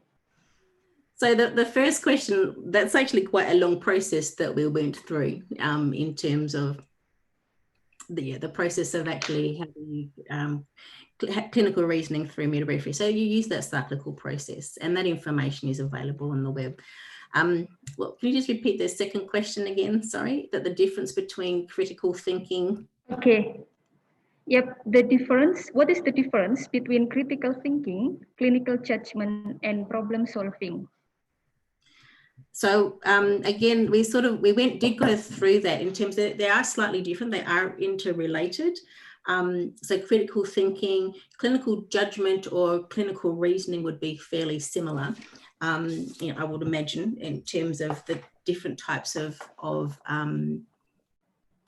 the different terminologies that are being used. But certainly if we go back to and I'm hoping that maybe everyone will have access to, be able to go back and have a look at some of these definitions.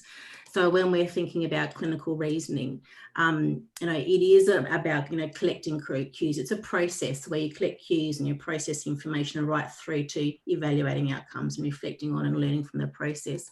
Your critical thinking, it really is more of a cognitive process and involves that in-depth and higher order thinking that is necessary for that clinical reasoning process. So there are linkages between the two, but I would certainly encourage you, again, just to go online and have a look. You can look at definitions of what critical thinking is, what clinical reasoning is, what clinical judgment is, to be able to then figure out how do you embed that into your online teaching or your curriculum in general. All right, thank you very much, Kristen, for your answer. Okay, so we still have a little bit time, so maybe there is one question more for each speaker. For Ibu Emi, this question is from Rahmi Andrita Yuda, a student of Magister of Midwifery at Andalas University. The question is, does the Magister of Midwifery who does not take the professional education of midwifery must to continue their education in professional program? So Ibu Emi. Yeah. Okay, thank you very much. That maybe I would like to respond also Professor Linda. Yeah, she is also give comment about what is the difference between diploma and also profession. Diploma is what we call as a global term is associate professional midwife, and graduate from the professional education as we call the professional midwife. And we in Indonesia, we have divided this into level of a midwife. How is in the implementation in the health facilities? That for the diploma-3 graduate or vocational midwife, they can give the midwifery care for the essential midwifery care. Essential is consists of starting from neonatal, infant and child, pregnancy, childbirth, postnatal, family planning. It is for the essential midwifery practice. And who are graduate from the professional education, they give more than just essential. We call the comprehensive midwifery practice. Comprehensive also including or additional for the comprehensive care is the adolescent reproductive health, pre-pregnancy woman, post-abortion care, intermediate period, climacterium period, and sexuality and reproductive health. There is the additional from the vocational. We already divided. And the important thing, the next 2026, who are open their own practice, independent midwife practitioner, only if they are graduate from the professional education. We call the professional midwife. For the vocational midwife, they can part in a team in this clinic. But the license for the clinics for graduate from professional education. Okay. And what is the other question? Okay, the question is, does the Magister of Midwifery who doesn't take the professional education must to continue their education to professional level? Depend on you. You have to take a deciding. You have to take the opportunity you need or not needing. Because if you are only graduate from the diploma-3 program as an associate professional program, you still call as a midwife, vocational midwife.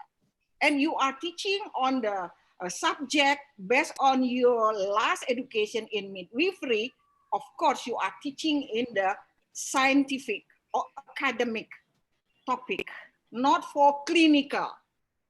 But for clinical topic, for clinical learning, yes, we need graduate from the professional. And depend on, let's say me, I'm graduate from diplomacy, I'm a vocational midwife, but I'm teaching not in the clinical area. I'm teaching more or less in the academic, a scientist. Depend on me. If I would like to take, if I need it, I can take it. But if not, it's okay. It depends. If you are see our previous education that we almost ask graduate from the diploma 1. Diploma 1 must be improved to be diploma 3.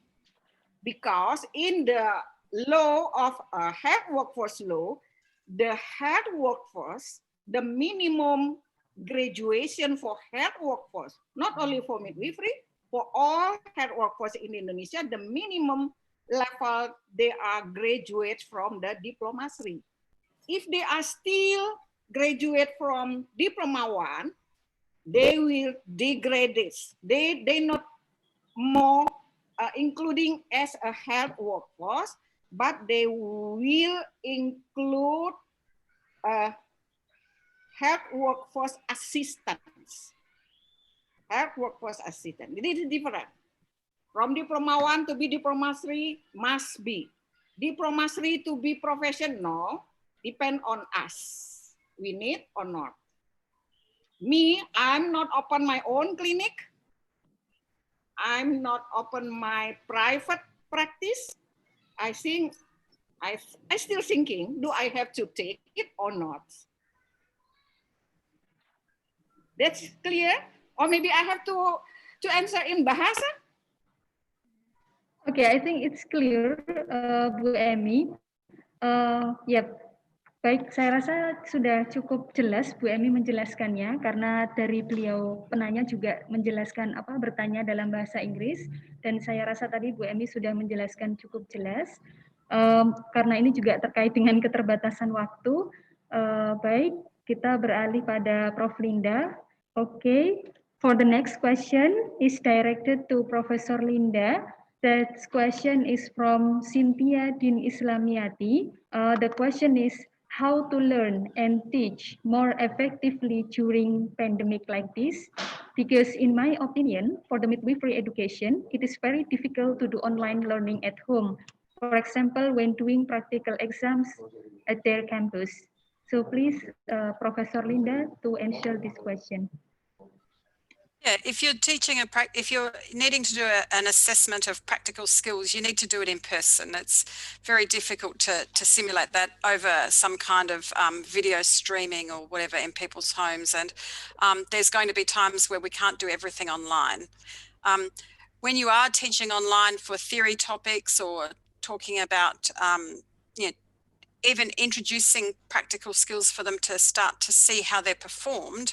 As Kristen said earlier, you can pre-record those and have them as videos that the students can then watch, and you can then use the videos as a prompt for discussion.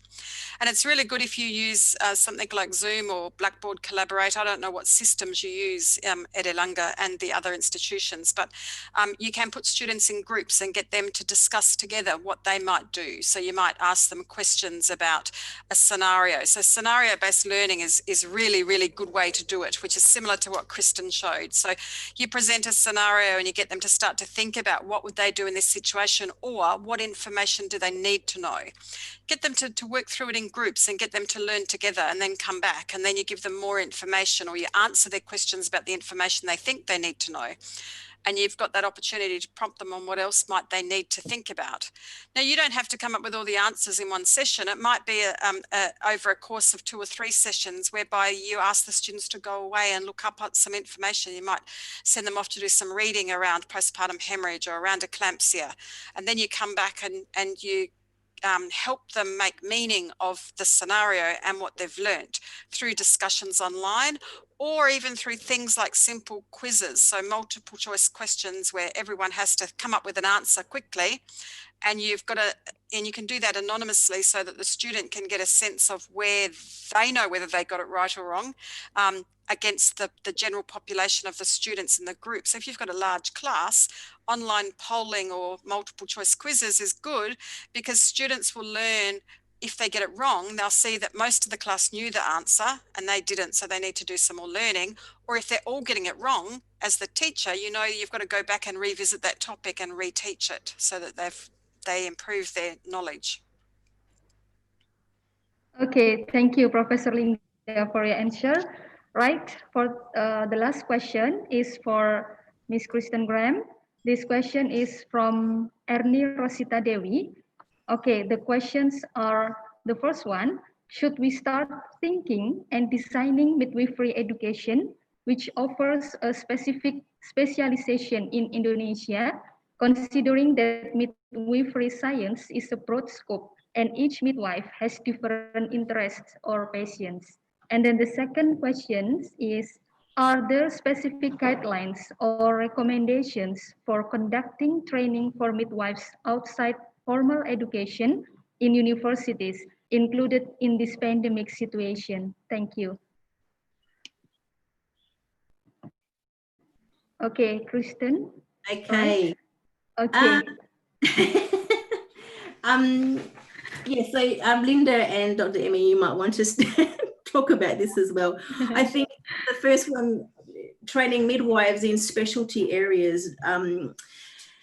When we look at a curriculum and when we're looking at what a midwife should do, yes, there are midwives who will end up specializing, but we want midwives to know everything. You know, you don't want to teach midwives just about antenatal care or just about labor and birthing care or just postnatal. We want well-rounded midwives who actually can work across all areas and have that knowledge. And whilst you might end up specializing in an area later on, you still need to know all of that information around the whole woman's journey, the whole baby's journey, or everything related to that, to be able to provide effective care no matter which part of that midwifery area you might be working in. Linda and Dr. Emmy, do you agree with that? Yeah. Yes. I can see you Absolutely. nodding. If you're going to meet the international standards, the definition of a midwife, you need to be able to take the whole journey from preconception to postnatal. And it's no point learning one bit and not the other, because if you're only dealing with postnatal and you have no understanding of antenatal stuff, how are you going to actually predict and anticipate and understand the postnatal potential complications, or vice versa? Absolutely.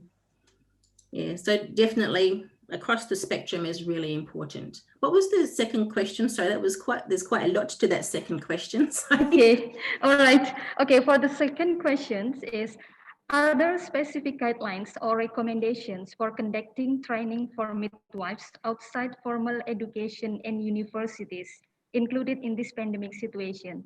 Yeah. Are there specific guidelines? Yes. In terms of in Australia, yes. So health professionals who are working anywhere at the moment are actually meant to undertake some government mandated training about infection precautions in this COVID-19 pandemic. And there's a lot of resources that are available. Australia has been very proactive in trying to educate the communities, but also educate their healthcare workers. We have had outbreaks in aged care facilities. A lot of our deaths are actually occurring in aged care facilities, unfortunately. We've learned a lot in this process. We've got a lot of health providers who have become infected with COVID-19, and it's looking at are we protecting them well? Are we providing with appropriate PPE? Are there guidelines that need to be updated? It's a nasty virus, this one. And it's very virulent, and so yes, I think in Australia there is quite a lot done. There's a lot of available resources. There's updates all the time that come out of the government, come out of sorry, Linda. I was just saying, most of the COVID specific education, the CPD, has been done at a health department and local health service level, not at a university level. But in saying that, a lot of the universities have opened up programs free of charge to improve workforce strategy. So Deakin University, for example, they made available to the health service their entire intensive care course. So the students didn't graduate with a university course certificate because they didn't do it through the university, but they shared the knowledge so that the workforce was prepared for the pandemic. So it was all done at health service level, really, I think. Does that help, Kristen? Sorry to butt in, but No, it's great. No, it's fantastic. Also, I would All like right. to. Thank you, Kristen and Linda. Okay, please, Dr. Bu Emmy, Yeah, you want to add I something? think that the information about the COVID, I think you can also see in the ICM. ICM also published some information about how midwifery care in COVID era, and there are many information there. Yes. You can just open the website from the ICM. All right. Okay, thank you very much, Ibu Emmy, Professor Linda, and Kristen Graham for the answers. Right, I think we have very exciting discussion today, but unfortunately our time is over. So I'm so sorry for the other questions that we can't discuss today. Hopefully we can discuss it later on the next series. Thank you for your attention, especially for the questions. Thank you very much, Ibu Emmy, Professor Linda, and Kristen Graham for the amazing presentation and very exciting discussion. Thank you for all audiences for joining us today in this session. We really appreciate your time and participation. Finally, from the deepest of my heart, I do apologize for any inconvenience in moderating this event, and I give the session back to the host. So please, Bu Endika, to take over the session. Thank you. Thank you so much, Ms. Farida. Thank you, Professor Linda. Yes. Kristen, nice to meet you. Okay. Likewise, thank you. I'm happy to see you in this webinar. Okay.